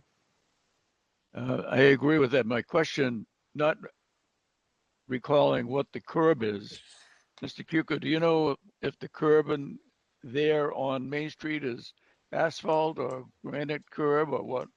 I don't think there's any. There's no curb there, Mr. Chairman. No curb. It's kind of like a giant driveway. Yeah. I think you'd have to agree that, and to go along with, if you were to leave the asphalt for a sidewalk, you have to put a curb for safety factor and for water. Well, yeah, now we're getting into mass highway permits. So, Yeah. like you all, I mean, I don't understand why the bylaw has it as a special permit and not a use special permit, because you're changing the use. But if the board wants to see some detail vis-a-vis, the driveways and something like that there, we can add it to the plan. We're in the same situation you are. It's not something that we do every day, and there's really no criteria for it. So, we can add that information if we feel that the board looking favorably on the project, and that would help facilitate their decision. I think, at least for my purposes, I think it would, because I'd like to see something that's going to show that the sidewalk will continue for that property the way it looks. I mean, obviously you said the owner owns the piece right next door. I'd kind of like to see where everything kind of continues along 38 the same. Mm-hmm. So if you can do that, it would certainly, I think, help me. I don't know if the other board members are in agreement. I think likewise. Okay. Yeah, I agree, Mr. Chairman. All right. All right. So I guess I have another question, Mr. Chairman, while we're going into conditions here and so forth. Should we be looking at, if it's a business presently now, but closed, are there any outstanding taxes due? Because now it's going to be a residence. I mean, is it vacant or is it occupied, or what is the status, so that we can? Isn't that going to hold up permits anyways? What's that? But I think isn't that something that'll hold up permits like on its own without us? Okay. Yes, Mr. Chairman. That'll hold up there. They won't get a building permit without with the taxes, if there's any outstanding taxes. Okay, so we'll let them handle that. All right, so then that answers my other question. Then I guess we'll continue this to at least till the next meeting. so we can take a look at the plans, the comments we made tonight. So we already opened it up to the public, so we have a motion to continue this to Excuse me, Mr. Chairman. Yes, Mr. Lane.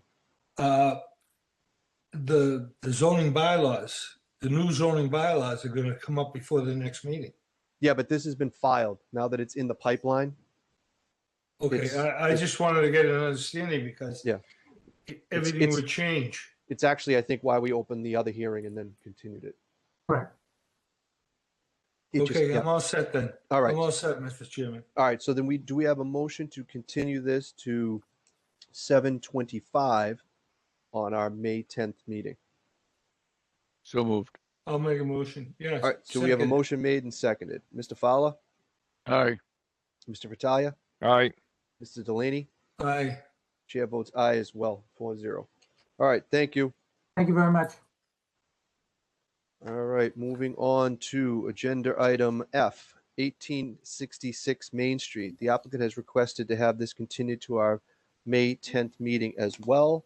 It is currently penciled in at 7:10. Do I have a motion?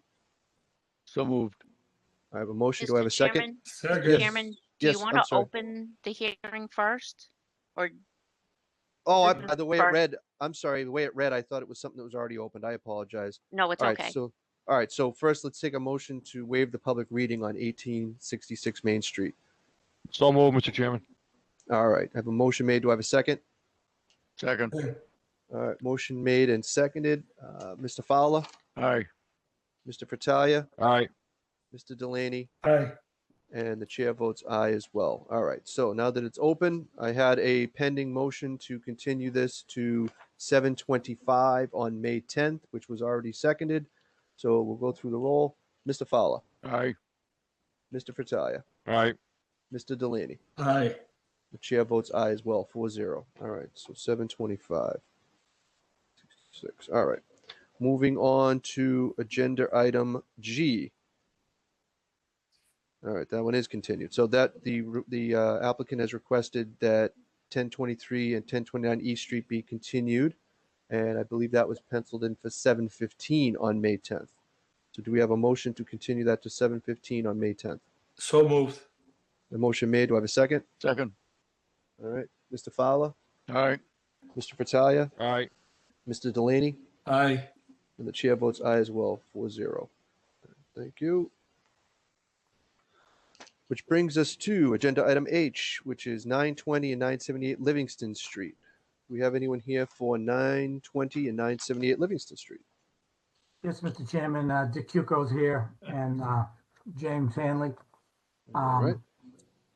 Before we get started, I just want to make the board aware that Mr. Martell will not be joining us this evening. He sends along his apologies and no disrespect to the board, but he's currently in the hospital. As you boy. all know, back in 2017 and 18, he had a battle with cancer of the throat. And over the weekend, the area that he had the cancer in swelled up tremendously. So he's currently hospitalized, going to be in there at least 2 or 3 more days as they run tests to find out what is going on. He called me this morning wanted to send along his apologies for not being here in person. And we're all hoping that it's not anything too serious. So just wanted to let you know that. So now I'll turn it over to Jim. Thank you. Thank you, Mr. Cuco. All right, Mr. Chairman, Jim Hanley, Civil Design Consultants. Hope you'll allow me to share my screen here. So I kind of want to go through a few things tonight. I think we're at the point where we've addressed all of the technical items. So what I'm hoping we can do tonight is kind of give you the update as to where we stand. We have this issue with sidewalks that we've kind of been kicking the can down the road here for a few meetings that I'd like to address. And I think we have enough information to be able to close the meeting tonight and hopefully get a decision. So kind of where we stand here, so we were back in front of you last time on April 12th. Mr. Hanley, I'm sorry, I should have asked you, I just want to get it so that it's on the record that you're aware that we have 4 members out of 5 this evening. So it's up to you guys whether you want to go through. Yep, forward with we those. are as Okay, a team. Yep, we all are. right, very good. Um, Sorry, go ahead. Yep, we last met with you on April 12th, and earlier that day, we got a review letter from DPW. We revised the plans on April 15th. Two things to note on that April 15th revision was that there was some discussion in the DPW letter about 20 versus 24-foot wide road. I think the board was generally okay with the 24-foot wide private road. This is a private road, to remind you. But spoke with Ani, and he said, let's just give them the 24 feet, and we'll add vertical curving throughout. So that was kind of really the only change of any significance on the April 15th. Then we kind of ping-ponged back and forth with DPW a bit here. We got a review letter on the 22nd, along with a letter relative to sidewalks. We resubmitted on the 23rd, which was Friday, but that was really just in an attempt to try to be able to be in a position tonight in front of you guys to give you the information to possibly allow to close this meeting out.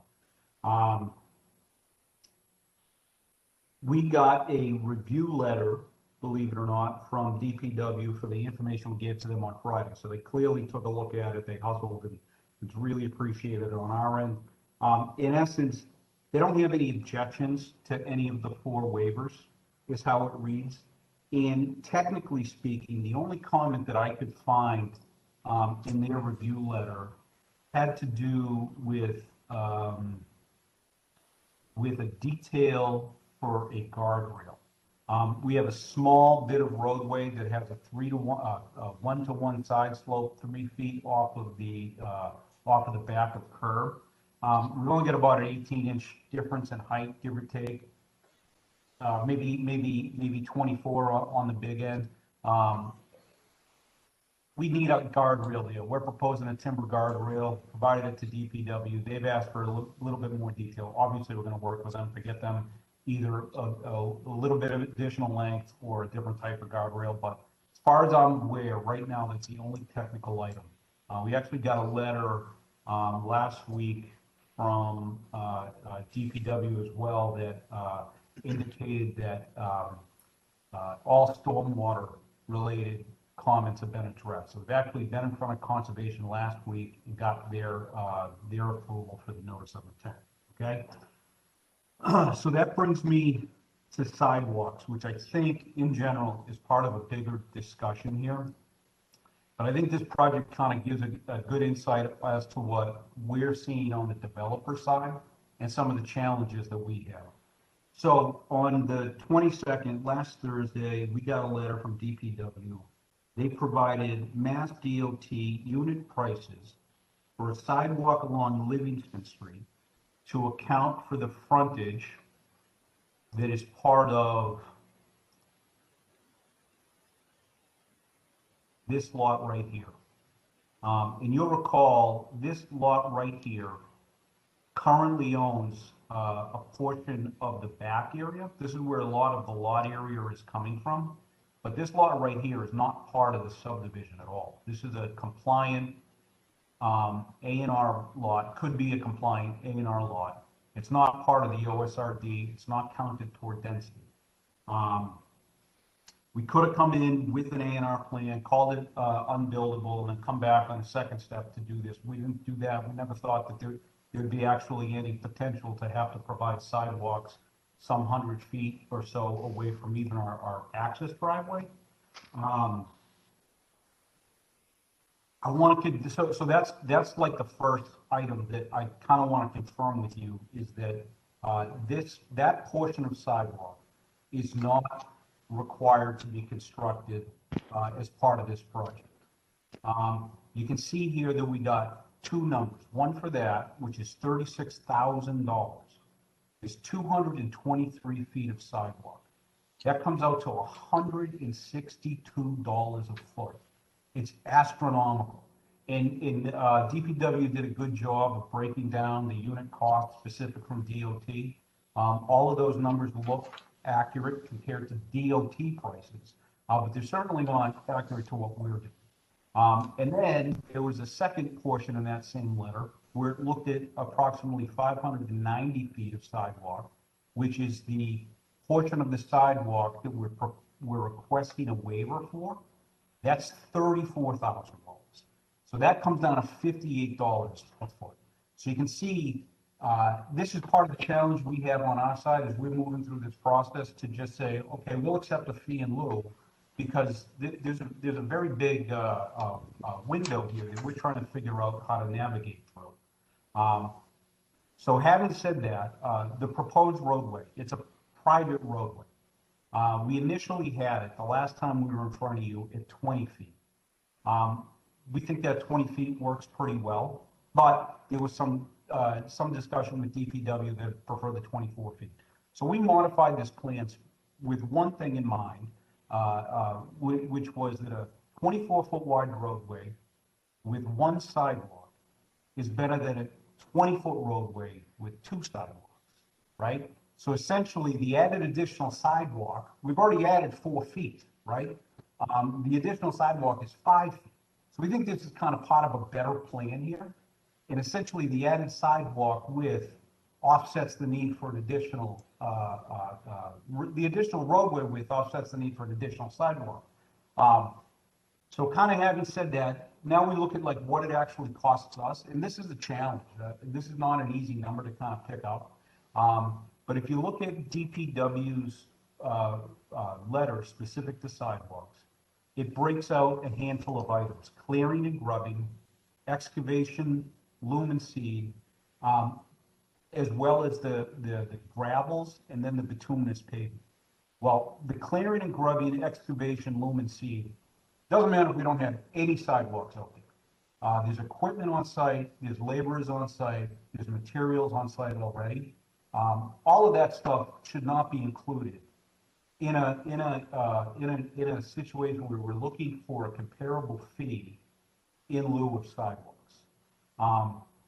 What we've looked at, and what I think kind of makes sense, and I'm going to try to walk you through this in a little bit more detail, is really the pricing that on the private side ends up being somewhere about 50% of DOT's prices, okay? So for this 590 feet of sidewalk, we're looking at somewhere about 20 bucks a foot, which would end up being about 12,000 bucks.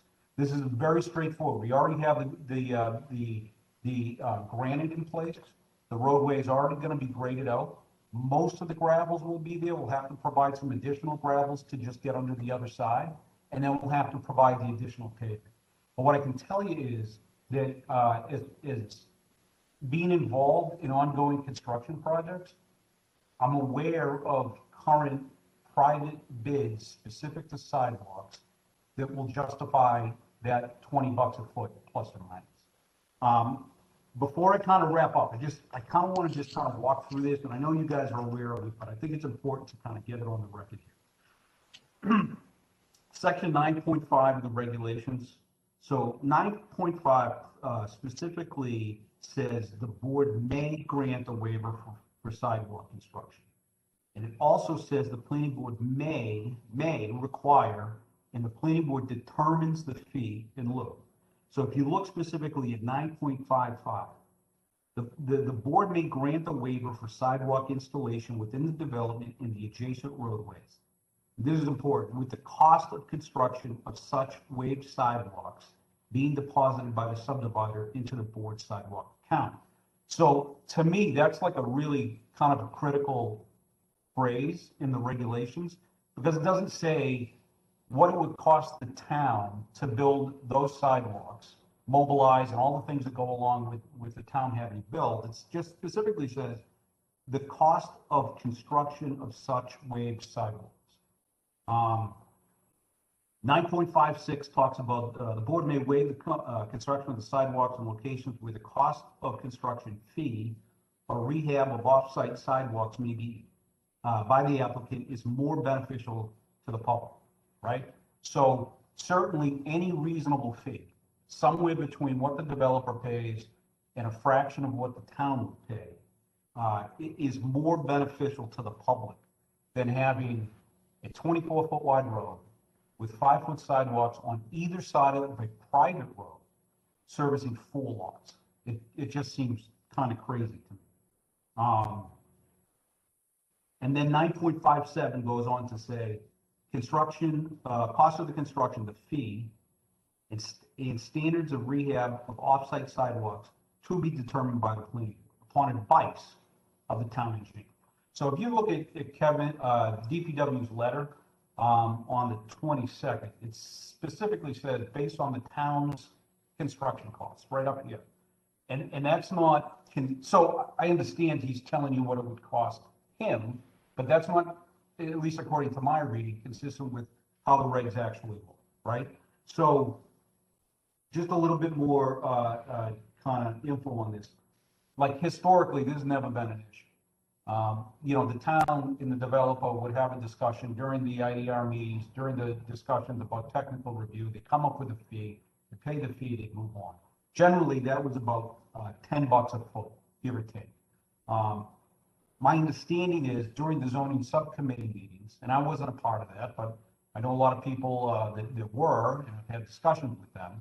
There was kind of an agreement in principle that these sidewalk fees would be based on unit prices, but a proportion of unit prices or a percentage of unit price, not full 100% unit price specific to a Mass DOT job in District 4, which includes all of these surrounding areas. There's a big difference between putting this sidewalk in and putting a sidewalk in downtown Lawrence or Lowell or Haverhill or some of these other places. Those numbers are okay to get an order of magnitude, but when you're looking at really small projects, they're not really applicable. And then part of the challenge that we're having on our end is that, you know, on a couple of different jobs here, I've got numbers that range between plus or minus $60 per foot and $125 a foot.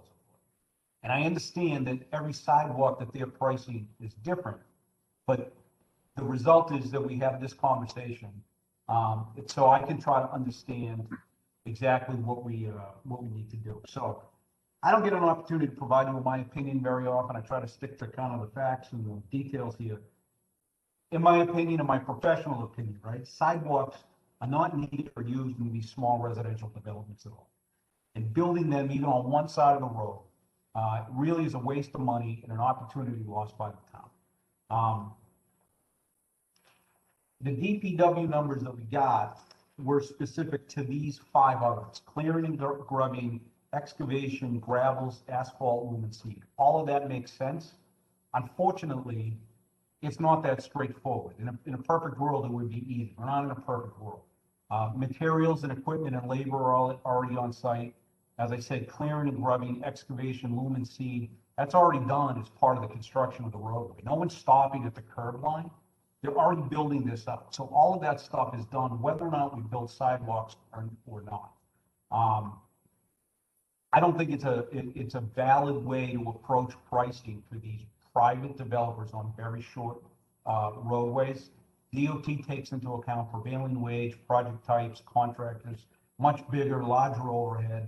And I guess in closing, what I've seen on my end, in what the developers are paying, is really consistent with plus or minus 50% of the DOT unit price, limited to gravel and asphalt. And that ends up coming down somewhere about $20 a foot. The asphalt price is somewhere about $10 a foot, and the gravel price to fill in, you know, the additional 6 inches for 5 feet is about the same. So that being said, those are the issues. That's where we stand. That's the sidewalk discussion. I think we're in a position to move this forward. And with that, if you have any questions, I'll try to answer them for you. All right, thank you. All right, this will start with Mr. Fowler. Thank you, Mr. Chairman. Mr. Hanley, I appreciate your explanation of how you've come up with the cost for sidewalks. It's obviously your end of it. You've read the letter from Mr. Hardeman from meeting last, where he talks about the percentage of 70%. But then when you eradicate, change or use, I guess what you're saying, I apologize. I guess what you're saying is you can't bill twice for the same dirt or gravel or excavation because you're doing sidewalk where you already did this for the road. It makes sense to me. I know I'm not explaining myself right. You did a great job, Jim. Thanks. I appreciate it. It just makes it difficult for us to agree with everything that Mr. Hardeman has read or written on his letter. It's nice if you're going to be out on Route 38 and you're going to be putting granite curbs with the grass strips and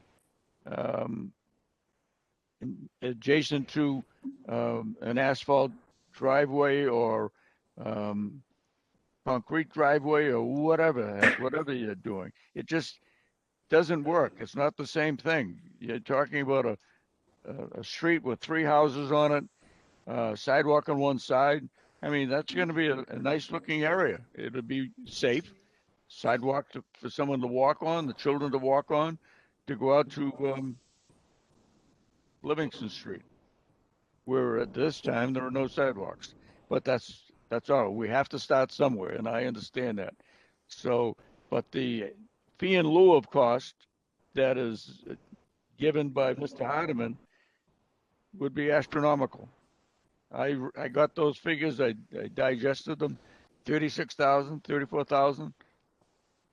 Well, I don't know what we can do without having a running battle with Mr. Hardeman, but that's why we wanted him here this evening so we could discuss it and come to a somewhat of a conclusion. When he said to me 50%, I said, well, that seems logical. And then when you subtract the items you talked about, Jim, it brings it down to a realistic number.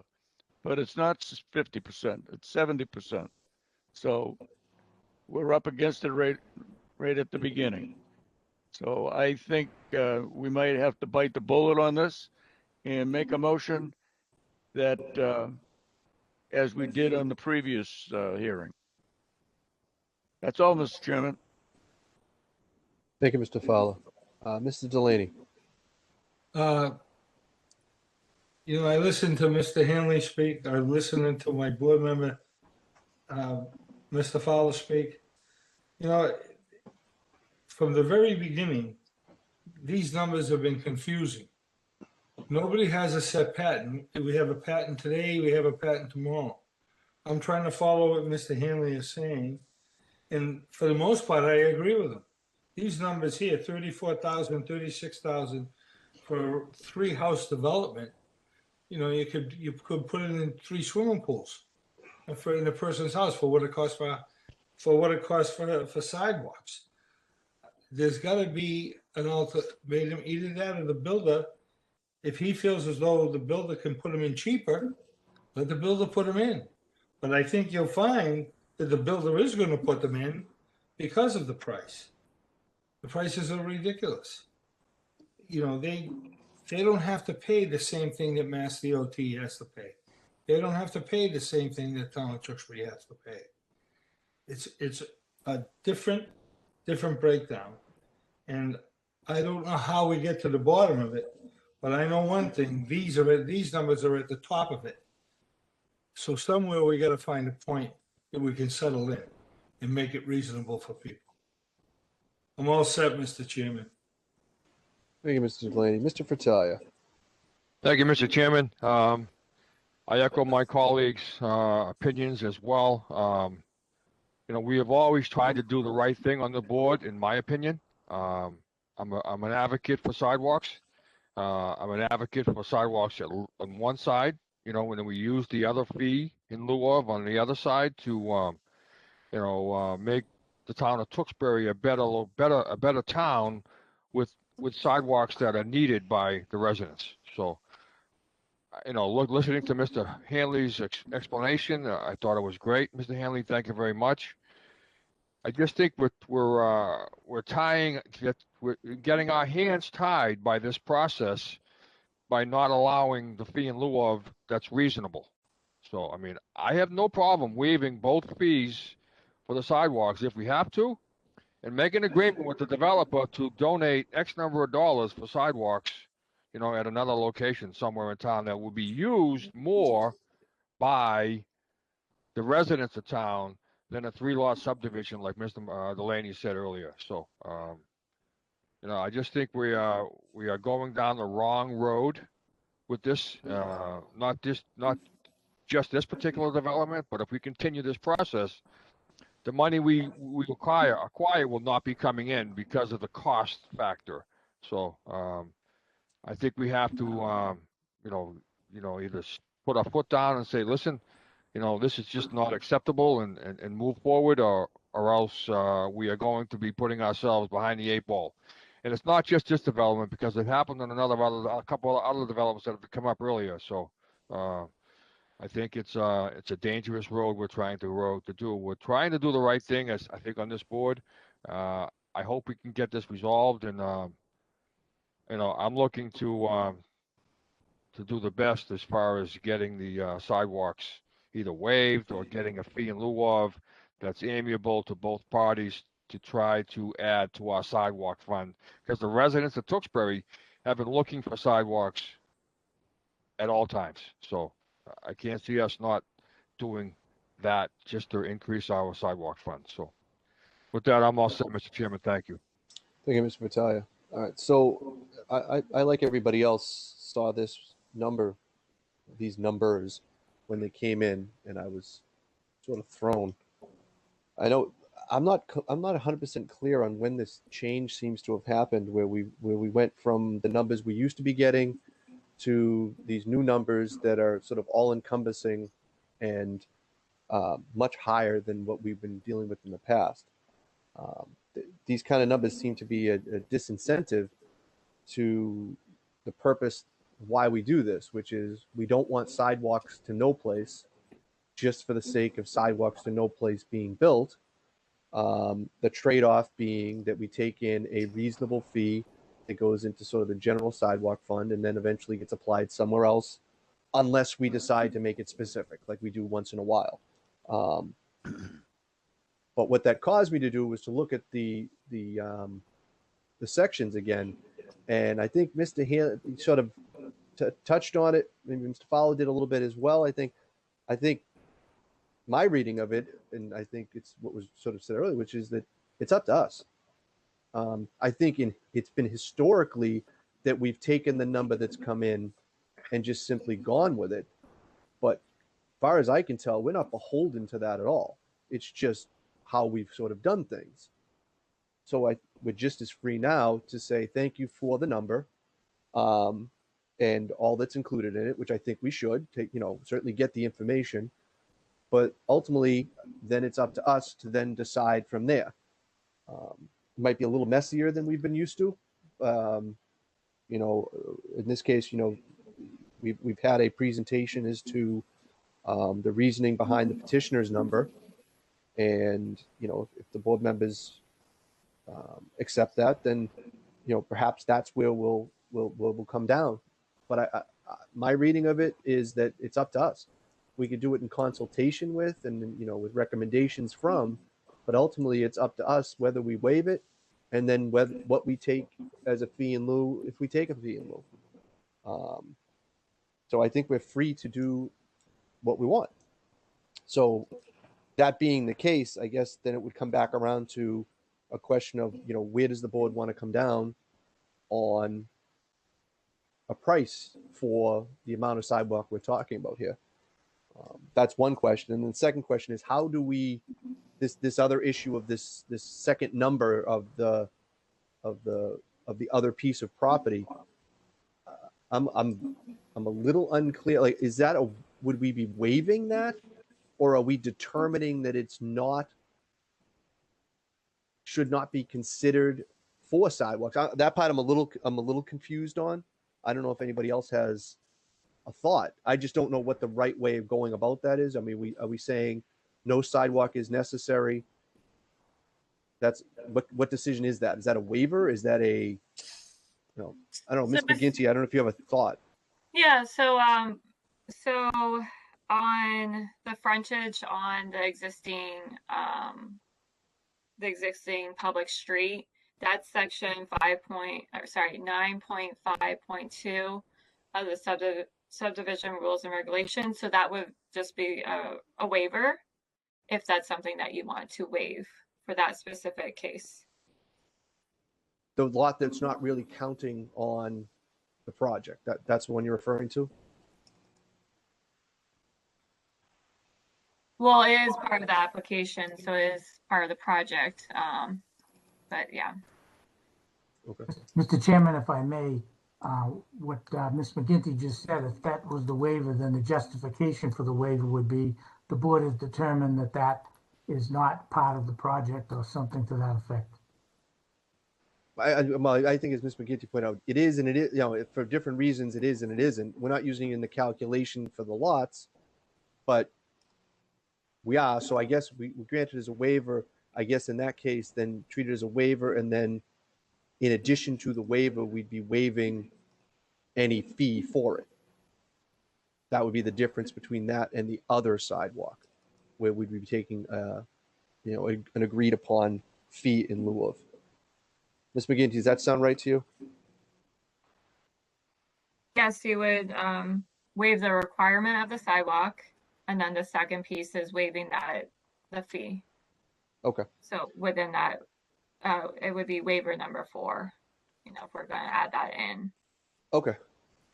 All right. So I guess I'll run through. Do the other members in agreement, at least to that piece of it? I am, Mr. Chairman. Okay. Mr. Fowler?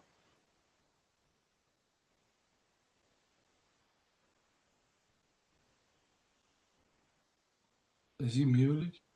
Yeah, I think he's. Mr. Delaney, are you all right with that? I am. I'm all set.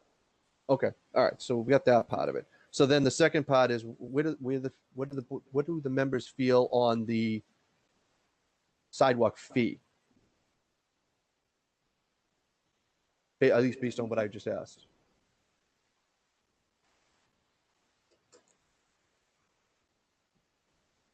Mr. Chairman, Yes, Mr. Fowler. I would ask Mr. Hanley, based on past history and based on what Mr. Hardeman said to me before he wrote the letter about the 50%. Does that come up to a number similar to what we would have had a year ago? Yeah, so I think it's a bit of a moving target here. The first thing though, Mr. Fowler, is I'm not sure that I see in his letter on the 22nd that it's 50 or 70%. My understanding is these DOT numbers are straight 100% of their unit prices. Now, if you said now, we're going to take this stuff, I'm going to share my screen again.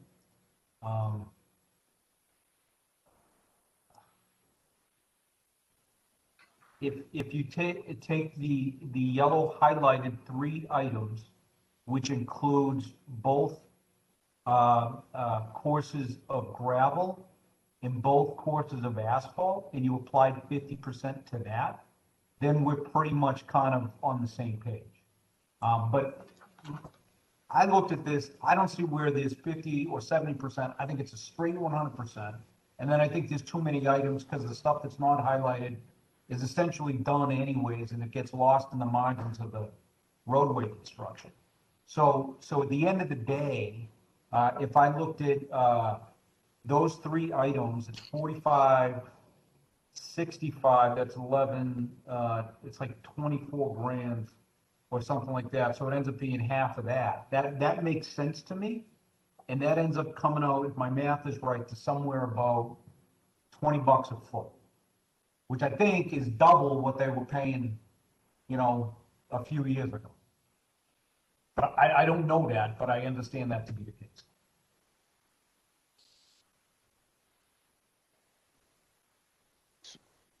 Mr. Hanley, if may I ask you a question? Of course. The letter from Mr. Hardeman on the 22nd, on the second of the last paragraph, where he talks about the 70% between the contractor's cost and the town's cost, except be no lower than 70% of the DPW construction cost. What number would that be?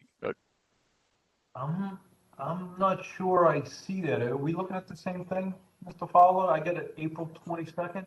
Yep. Where am I looking? Second of the last, you're looking at the first page now. Yep. No, I'm sorry. No. April 9th, a letter from Mr. Hardeman, a general letter from Mr. Hardeman relative to sidewalks. April 9th. I'm not sure I got that letter. I think that might have been just to us. Was that just to us, maybe? I asked. Mr. Fowler, it really doesn't matter whether it's 50 or 70% because he's still taking into account all those other items that we will already have accomplished by. No, I agree with you, Mr. Cooper. So I think, the number of $20 a foot is what it really boils down to. It probably actually even costs us a little less than that, but I think, we're in agreement to do that, $20 a foot. Okay.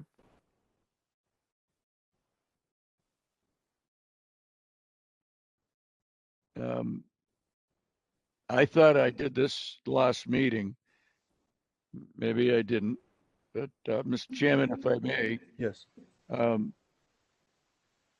I asked if the engineers that we normally deal with were going to receive this letter from Mr. Hardeman.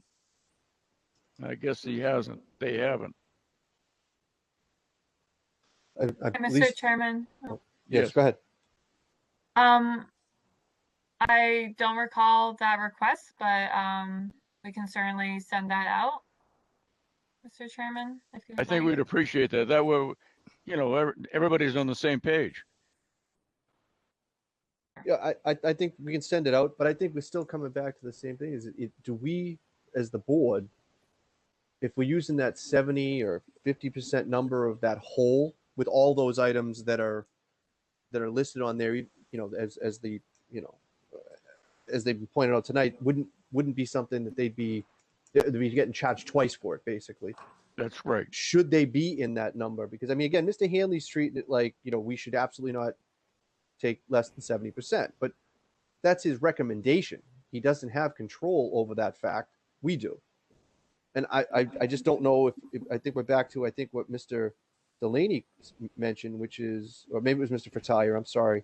I think it was Mr. Fratalia, actually, that if we push the number too far, what we're going to end up with is sidewalks to no place, which I thought we've always tried to avoid, because the builders are just going to simply build those sidewalks to nowhere, because they're going to be, if you're looking at $20 a foot versus whatever this other number works out to be, economically, that just doesn't make sense for the builder to pay it.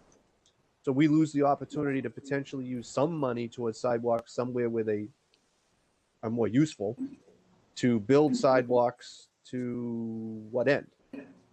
So I think that's really, I respect Mr.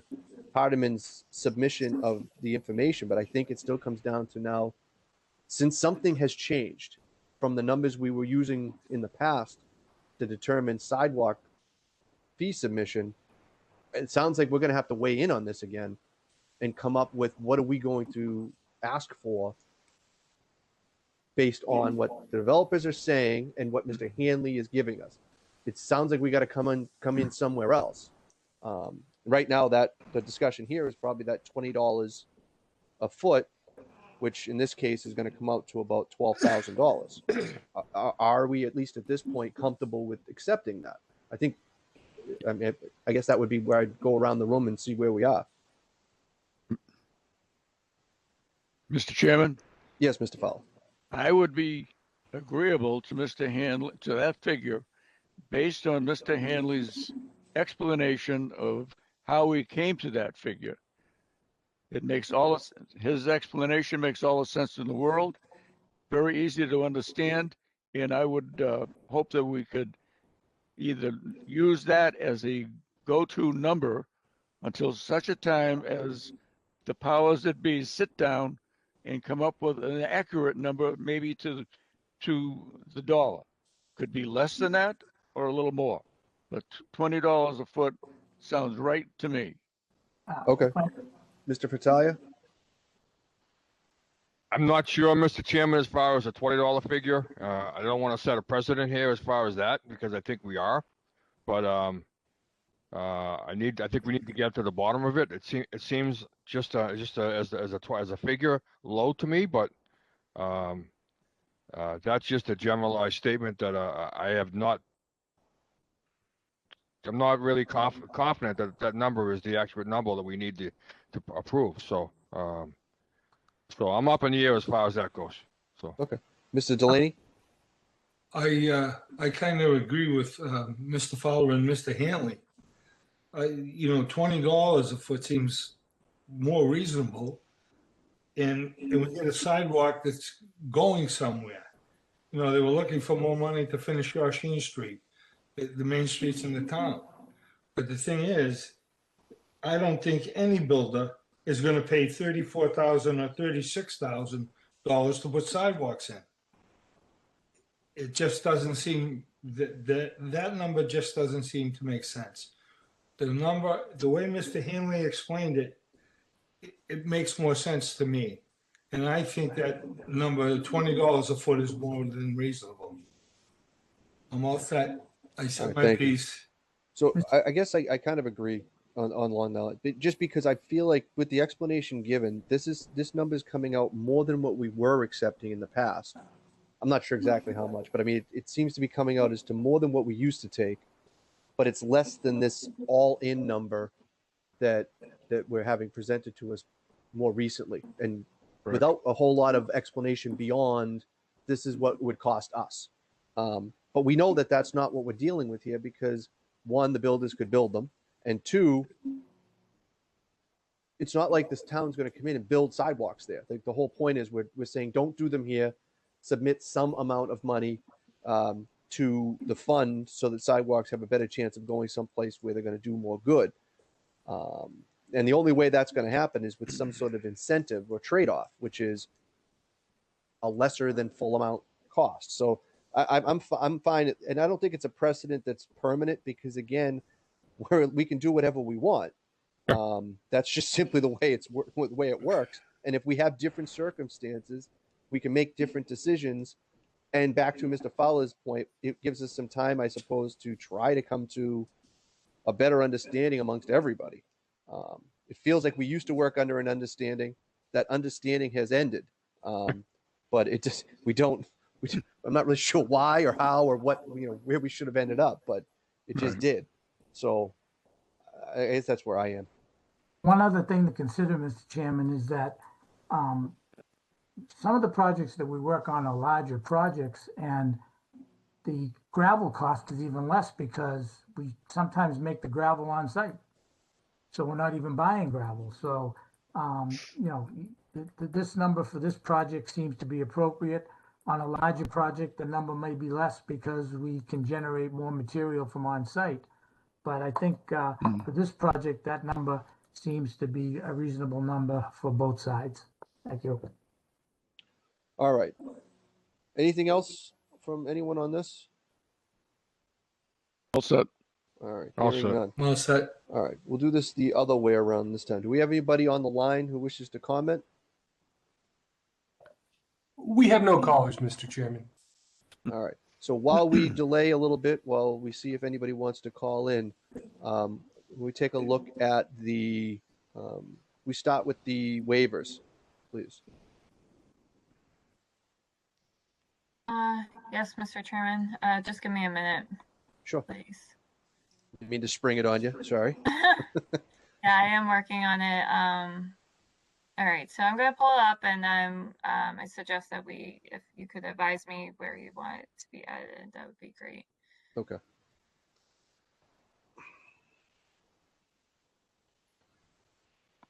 All right, so why don't we take this? Hold on. What's the is the red line version at the bottom? Where is that coming from? This is Sorry. this is the zoning, isn't it? Well, just I've got sorry. the draft one in my packet, but I'm seeing more writing on. Yes, so Okay. okay, so I've made edits to this one. Let me just adjust something. Okay. It's very challenging to do this on screen. Okay. I'm gonna reshare the screen now.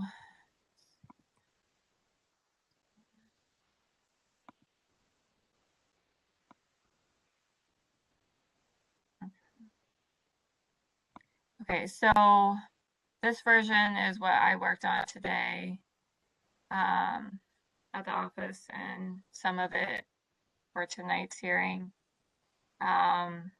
In particular, number 2 needs to be edited because I haven't got a chance to fully revise that. And there's just these 4 waivers. All right, so let's start with the first one. Do any of the members have any issue with the first waiver as shown? No. No, all set. So does the petitioner have any issue with the first waiver as shown? All set. Nope. All right. As to the second waiver, we could just move that one up just a little bit on the screen. There we go. All right. So based on the conversation this evening,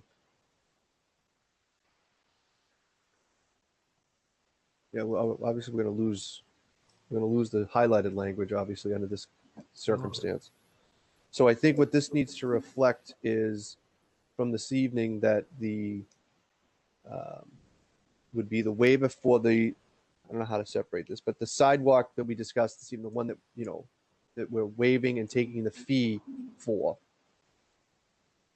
that part of it will be, and the fee will be the 12,000 that we discussed this evening based on our conversation. Correct. Correct. And then the second piece would be the waiving of the other Section of roadway. the other of section sidewalk. of road that was on the subject property that we're waiving with no fee requested in lieu of.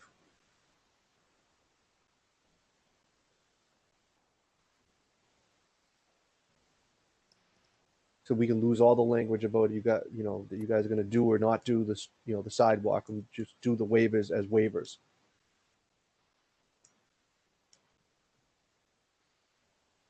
Okay.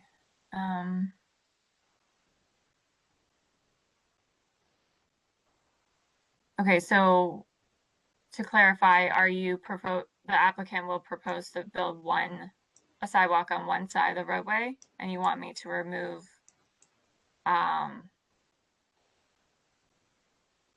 this part to allow the construction on the sidewalks on both sides of the roadway Yeah, we're going to remove that you want deleted. to the proponents that we're removing that now because we're setting a fee, correct? That's correct. Correct. So when are you setting the fee? Are you setting that right now, tonight? The fee is going to be the 12,000 that we discussed tonight.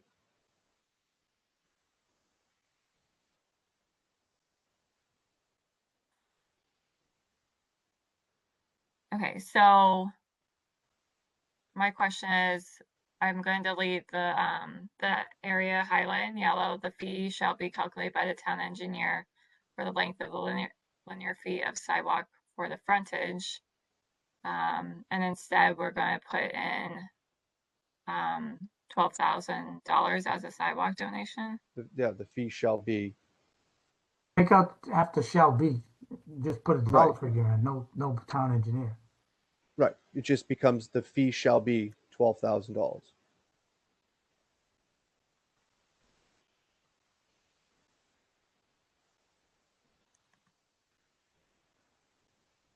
And then you can lose everything from there to the bottom, I believe, of that paragraph.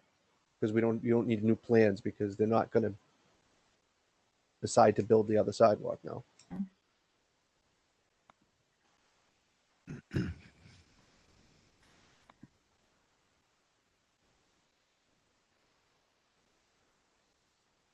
Okay, so the next part is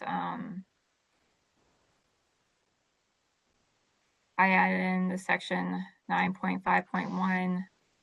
I believe we also need to reference, I believe it's 9.5.5 and 9.5.7. Mr. To Chairman? waive, Mr. Cuco, Yeah, I think that, if we were waiving the sidewalk on both sides, we'd be paying 24,000. So if we waive the sidewalk on both sides, because I think, Jim, that number was for just the one side? Yes. That was for 590 some odd feet, which is more than half. Okay. So, It might be 450 on the other side, something. so waive it on both sides for 20,000. You might as well get the money, we really don't need the sidewalk. so Mr. Chairman, if the applicant is changing the site plans, which right now depicts a sidewalk on one side, then they will need to. then that submit piece would revised go back plans. in, correct? You are correct. Are the members okay with the fee for the two sides? Just so we're clear, I don't want to just assume. Mr. Fowler? Well, it appears to be. I'm not, I would say yes. I would like sidewalks on one side myself. Okay. I mean, I'm thinking of families and people exiting their homes and traveling to Livingston Street and Well, we did make the road wider, Mr. Battaglia, so I think that kind of is a good offset for that. I So, just think sidewalks are a necessity if going forward for any development myself. So, but All right, Mr. Delaney? I kind of go along with Mr. Fowler said, to remove them on both sides. I think it'd be more room on the street. Right. I still understand the idea, but I mean, the way our last version of this had the sidewalk on one side, that was kind of how we were discussing it. And I think also keeping in mind that Mr. Fratalia is looking for a sidewalk on one. There are 4 members here this evening. It might be best that we go forward with the sidewalk on one side and waive the other side, so we stay with the way we have it written right now. That's okay with me also. I suspect that the proponents are fine with that.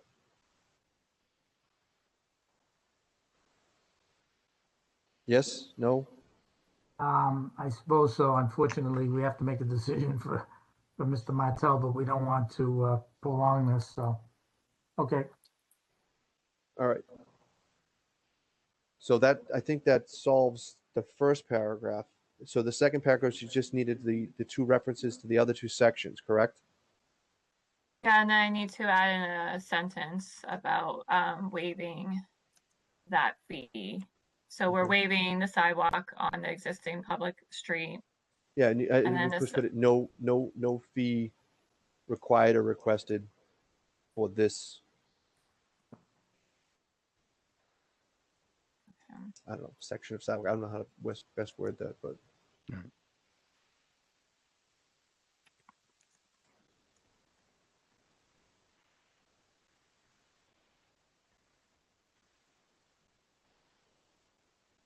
fee for this section.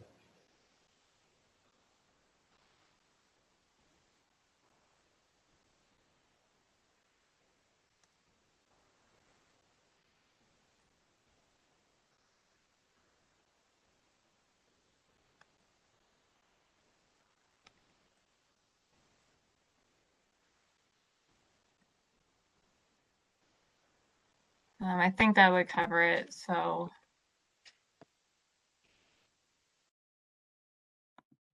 It's actually a sidewalk donation is what the language is above. Okay. So I think that would cover it. You know, going forward, we can kind of, if this comes up again, we can Okay. refine it, but All right. I believe this covers the sections, so. Mr. Chairman, Yes. if you go back up to the first paragraph, Yep. I think that it should be right after it says depicted on the approved site plans, or to allow construction of the sidewalks on both sides of the roadway shall be determined by the applicant. I think that whole sentence should go away because wasn't it determined that it's not going to be on both sides? Based on the donation amount, that's all been determined.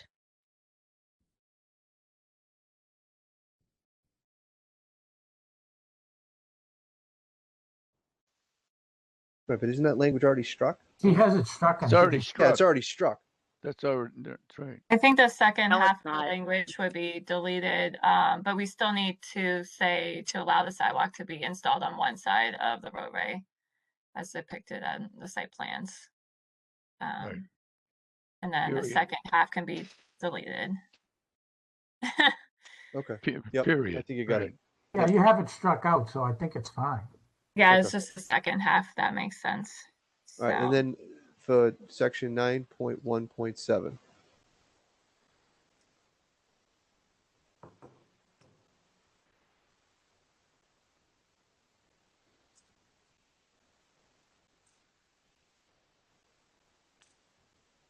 Any issues with the language as it appears?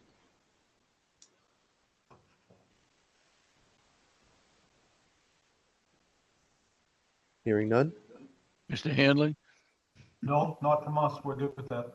And then section 9.7.1. And we good with that too. All right, are the members fine? Yes. Yeah. All right. Okay. So let's move to the conditions, please.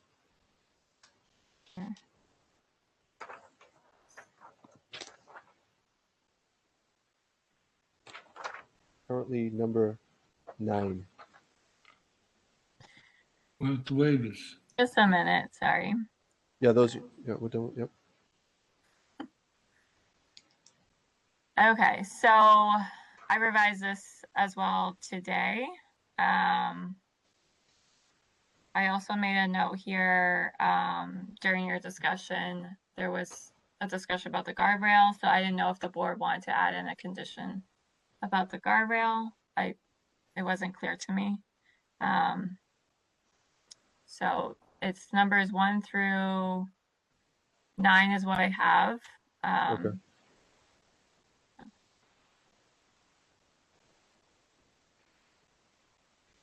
All right. For what appears there, are there any issues by anyone?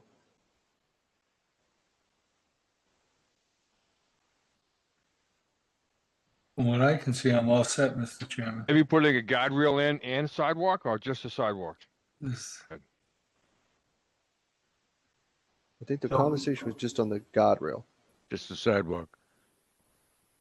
I'll scroll through the whole thing. Just let me know if I'm going too fast. Sorry.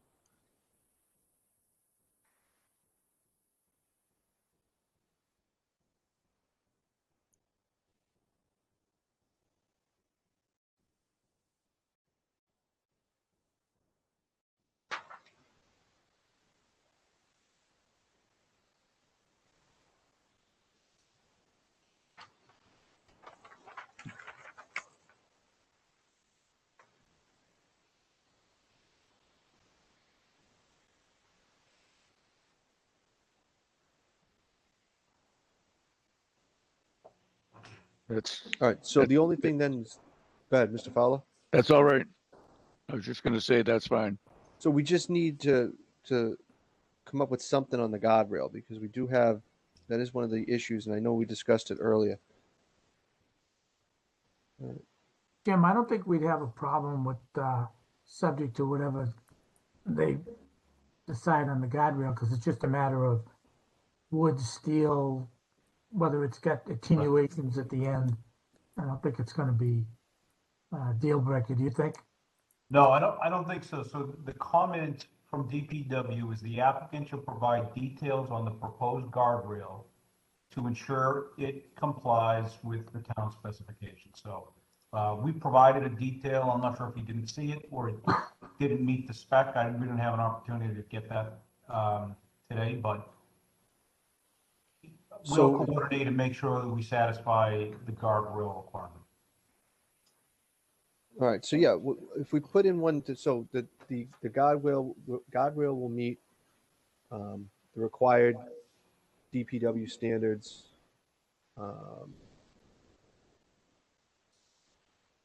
Should we put in language to basically that, you know, that the type and design can be determined in the field? But I think if you just leave it as DPW standards, because All right, that's fine. Okay. sometimes we use wooden guardrails and. Well, that's why I was trying to make sure that you had the ability to deal with the different, whatever the different requests might be, whether it be wood, steel, you know, Yeah, a lot of times, vibranium. a lot of times we use those, but they don't meet the Mass DOT standards, so they're not as pretty, but unfortunately, it is what it is. So I have a question, Mr. Hanley, if I could, while we're talking about conditions. So would you be putting a guardrail in and then the sidewalk behind it? No, so this is actually on the other side of the road. Okay. On the other side of the road where we tie in, we have like there's a 3-foot grade change and we're up against the property line there. So just to make the grade change, we've got to put, this probably ends up being like 2 of the big shade blocks maybe. So we'll get a guardrail on the top of that. So what's your opinion on the sidewalks? One side or not? Or should we waive them? Just you haven't kicked in at all in here. Yeah, well, you know, I think the challenging part is that Arnie's not here tonight to chime in. I personally like the idea of the 24-foot pavement plus this, especially for a small subdivision. When I walk my dog at night, nobody's on the sidewalk. I'm not on the sidewalk. I live in a small subdivision like this. I don't think they're useful. I think money can be spent in a better and a different location, but. All right. Yeah, I see your point, and I could go that way too, I guess. But okay, Mr.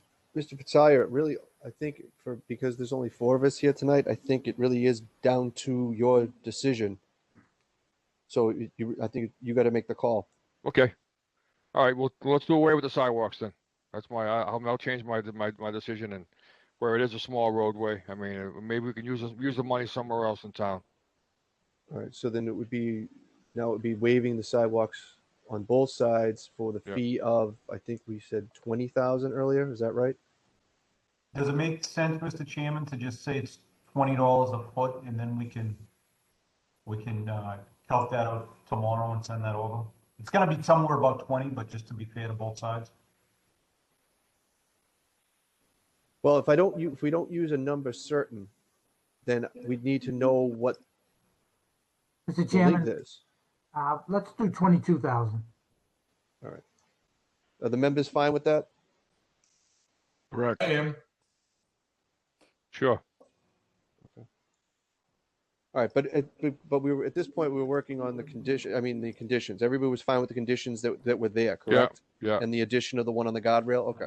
Then we have to go back over it again before we move on. Brian, I'm certain that I've given people enough time to call in. We don't have anybody, right? That's correct. No callers, Mr. Chairman. All right.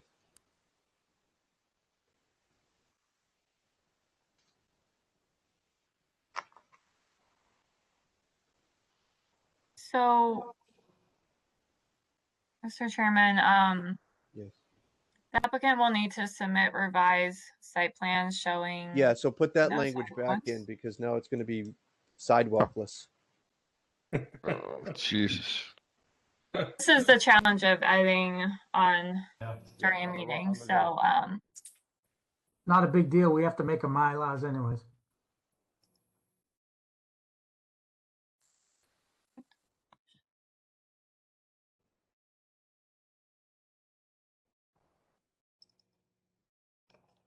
I can't even imagine if I was doing that. Hey, Jim, through the chair to Jim. Jim, do we want to, when they reference the plans, just put a revision date today so that you can change the sidewalk and then everything will be in order? Yes. So when you referencing the plan, say, Mr. Chairman, say as revised through April 26, 2021, and then Jim will date the plan today and get them over with the MyLars and all the final stuff that we submit when we get to the final plans anyways. All right, so noted. Thank you. All right, so we are now set with the waivers and we're now set with the conditions, correct? We just have to change the amount. It still Right, says to 20. 12,000, so it should be 22. okay, so 20,000. No, All right, 22. so 22. 22. 22. all right, so There we go. Glad you're doing it, Ian. I hope I don't get in trouble. So these are the waivers. Would you like to see these now, Mr. Chairman? And in full? No, I think we're good because that was the one that was changed and the others we already agreed upon, so I think we're good. All right. So they'll be, I can leave them up for the public if you're ready for that part of the meeting. I'm not sure if you're ready to close the hearing or not. All right. So the only other thing, and I can't remember this, but the requirement to, well, actually, we'll do that after the close. That's fine. All right. So there's no other comments. I'll entertain a motion to close the public hearing if the board wishes. So moved. So move. Second. All right. A motion made and seconded. Mr. Fowler, Aye. Mr. Fratalia, Mr. Fratalia, Aye. Mr. Delaney, Aye. and the board, the chair votes aye as well, unanimous. All right. So we'll move to well, we have them up on the screen. So first off, the waivers. We have a motion on the waivers. So moved. We have a motion made to approve the waivers as discussed this evening and depicted on the screen. Do we have a second? Second. Motion made and seconded. Mr. Fowler, Aye. Mr. Fratalia, Aye. Mr. Delaney. Aye. The chair votes aye as well, 4-0.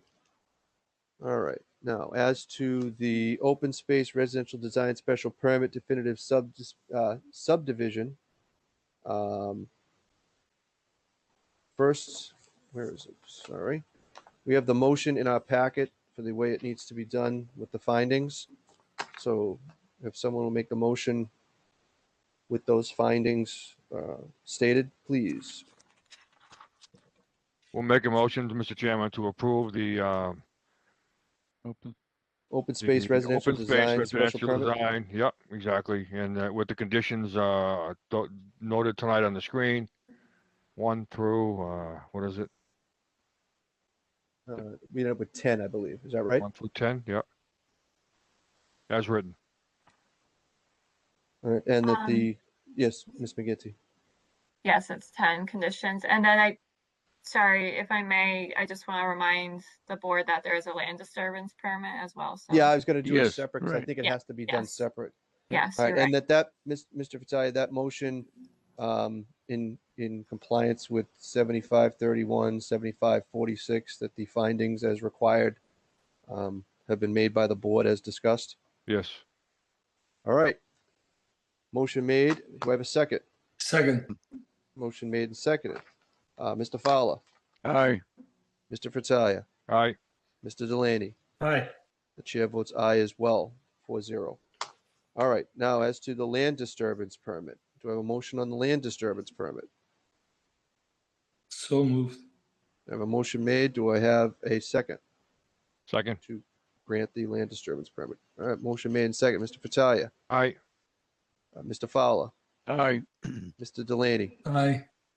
Chair votes aye as well, 4-0. All right, thank you, gentlemen. I feel like Very we much. got to, Thank you feel like- especially, Miss McGinty. yeah, I Thanks, think, Dan. Mr. Chairman, I feel like we got the shovel out and did this. Yeah, I do too. I mean, I definitely agree with Miss McGinty that this is difficult to do on the fly here, but I think it's still preferable to our older version where we kind of say it all at the meeting and then someone's got to figure it out after the fact and write it off of the minutes. Right.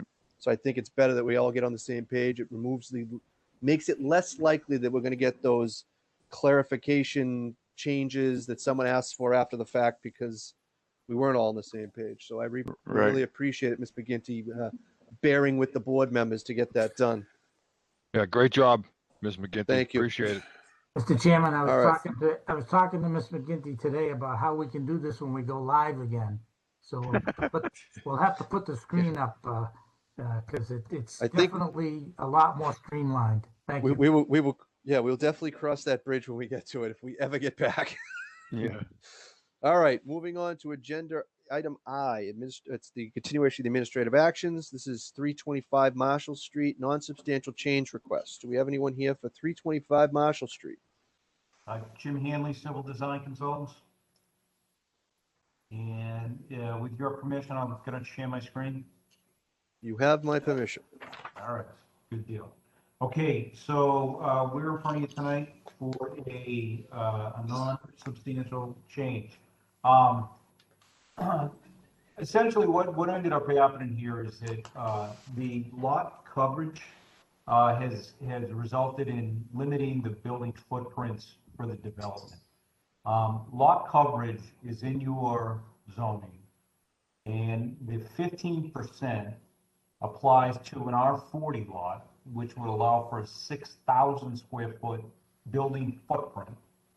But it also applies to the OSRD. In your OSRD reg, you're allowed to go down I think it's 10,000 square feet, which would result in a 1,500 square foot building footprint. So, you know, in the R40, it's probably way too much, and then in the OSRD, it's way too little.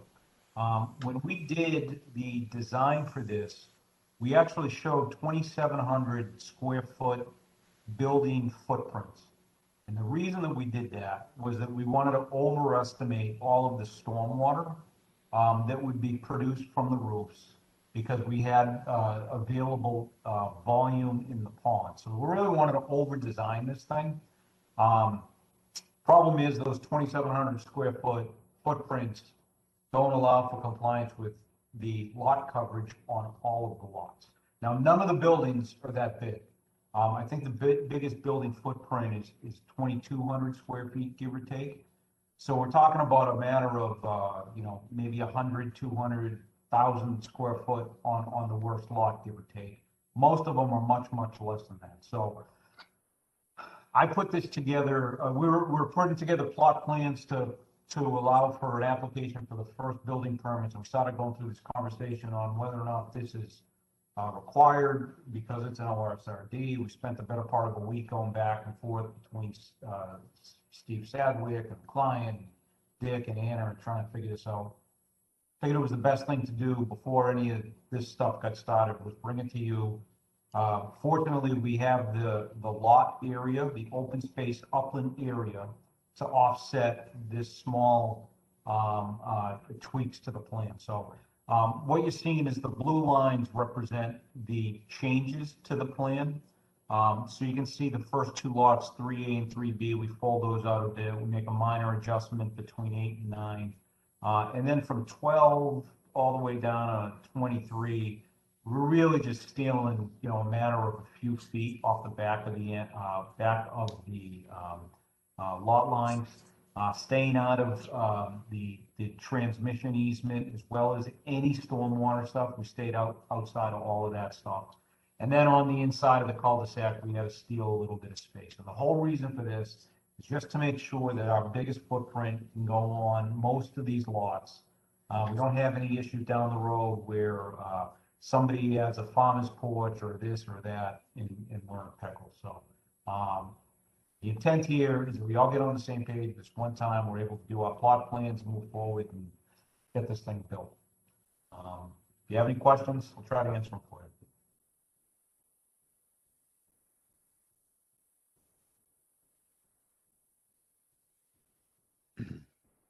Sorry, we'll start with Mr. Vitalia. Thank you, Mr. Chairman. You know, I reviewed the documents, Mr. Hanley, you gave us in the non-substantial change request, and it seems like it's all in order. We're just changing some lines for the most part, I believe. The building size is staying the same as per your statement, correct? Yes, we're not putting any buildings bigger than what was shown on the approved plan on any of the lots. So I'm satisfied with that, and I just need to remind you, Mr. Hanley, your last minute submittals are not easy for us to handle. You know, I think we got one this afternoon really late. You know, I did print it out, but it makes it very hard for a board member to get something late and when we're doing all this stuff. So please, if you could, get it in sooner so we can all have the information as early as possible. So, but with that, I'm all set, Mr. Chairman. Thank you. All right, Mr. Delaney. I'm all set, sir. Mr. Fowler. I'm all set, but I will also say that we can't always put the finger on the last person that writes a letter. He's responding to a letter that came in at the last minute on the day that all things are supposed to be in. So our rules put the engineer at the mercy of the town engineer. And I hate to say this, but they've got to get a little bit quicker on their response so that the respondent can do so also. And I appreciate everybody's working together. That's all. Thank you. Thank you, Mr. Chairman. Thank you. I am all set as well. All right, so Ms. McGinn, do you have anything to add before I move on? No, Mr. Chairman. All right. All right. So what is the pleasure of the board on this? I think first we got to determine that it is a non-substantial change. So do we have a motion that this is a non-substantial change? So moved. We have a motion made. Do I have a second? Second. All right. Motion made and seconded. Mr. Fratalia? Aye. Mr. Fowler? Aye. Mr. Delaney? Aye. And the chair votes aye as well, 4-0. Now, as to the change that is requested, do I have a motion on that change? So moved. Second to accept the change. All right, so we have a motion to accept the change as submitted, and the motion is seconded. Mr. Fratalia? Aye. Mr. Fowler? Aye. Mr. Delaney? Aye. Chair votes aye as well, 4-0. All right, thank you, gentlemen. Great, thank you very much, and we'll try to do better on our side to get these as soon as we can. Thank you, Mr. Hanley. I don't want to. No, I know. I don't want to single you out, but it's you know, I'm not at my computer at all times like some people, so I don't like to be captive to it. So you know, with Friday afternoon we get our packets, and it's just not just you. It's a lot of others that just keep sending stuff. It's not fair to Miss McGinty, to our staff, and everything else. But yeah, we'll do better. Whatever. I know you will. Thank you. All right. All right. So with that, we'll move on to old business. Does anybody have any old business to discuss? Mr. Chairman. Yes, Mr. Fowler. I'm not sure if you were back with us during the early part of the agenda. One of the items was planning board designee appointments. And the one we didn't do was NEMCOG. As you know, Mr. Delaney submitted a letter, and that's the only open based on what we did at the last meeting, just carry everybody else over. So that's the only thing that hasn't been adjusted. Okay, so my hiding from the beginning of this meeting is not going to save me from what I was going to end up doing, which is since no one else is going to fill it, No. I'll do it. So I guess we got to do a vote for that. I'll make a motion to appoint Mr. Johnson as MCOG or representative and committee appointment. Second. All right, I have a motion made and seconded. Mr. Fowler, Aye. Mr. Fratalia, Aye. Mr. Delaney, Aye. and the chair votes aye as well. Thank you, Stephen. All right, that takes care of that. All right, so is that all the old business? All right, new business. So, Well, Steve, yes, earlier we discussed about adding a date to our agenda. I don't know if you were Okay. here for that, but I was we not. decided to add May 24th as a date to have another planning board meeting. And it was approved by Mr. Fowler, myself, and Mr. Delaney.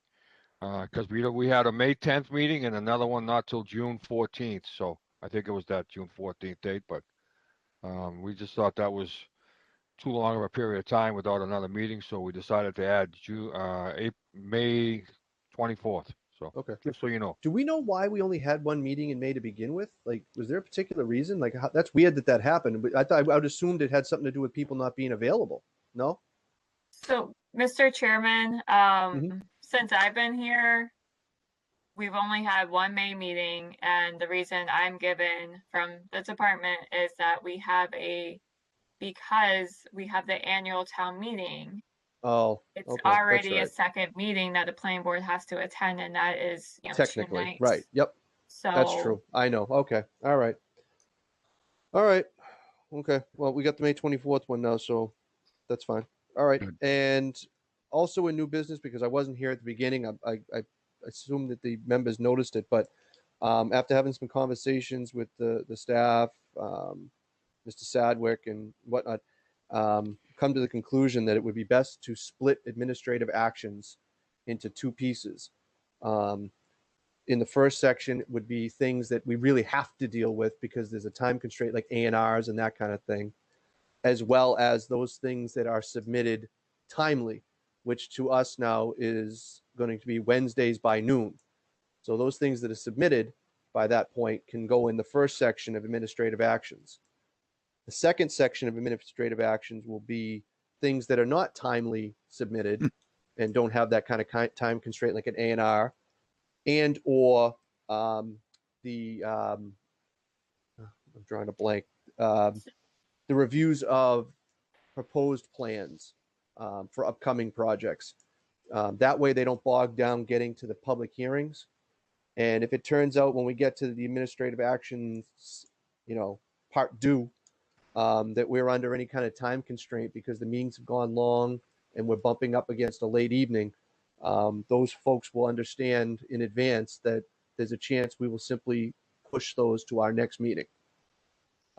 I hope all the other members are okay with that. It just seemed like a cleaner way to start taking care of some of the things that are bogging us down at the beginning of the meeting and be a little fairer to the people with the public hearings as well as the people who might be tuning in to listen to those. So that's what the agenda looks like, or why it looks like that now. The only thing that got bumped to the bottom was that 325 Marshall Street, but in the future there might be other things that are in that section too. Is everybody okay with that? I hope. Sure. That sounds good. All right. Excellent. So the only other thing then is correspondence, which I didn't see any of. Is that correct? And if that is Yes. nothing, if there's nothing else, then I will entertain a motion for adjournment. Motion to adjourn. I have a Second. motion made and seconded. Mr. Fratalia, Aye. Mr. Fowler, Aye. Mr. Delaney, Aye. and the chair votes aye as well. Thank you, everyone. Appreciate it.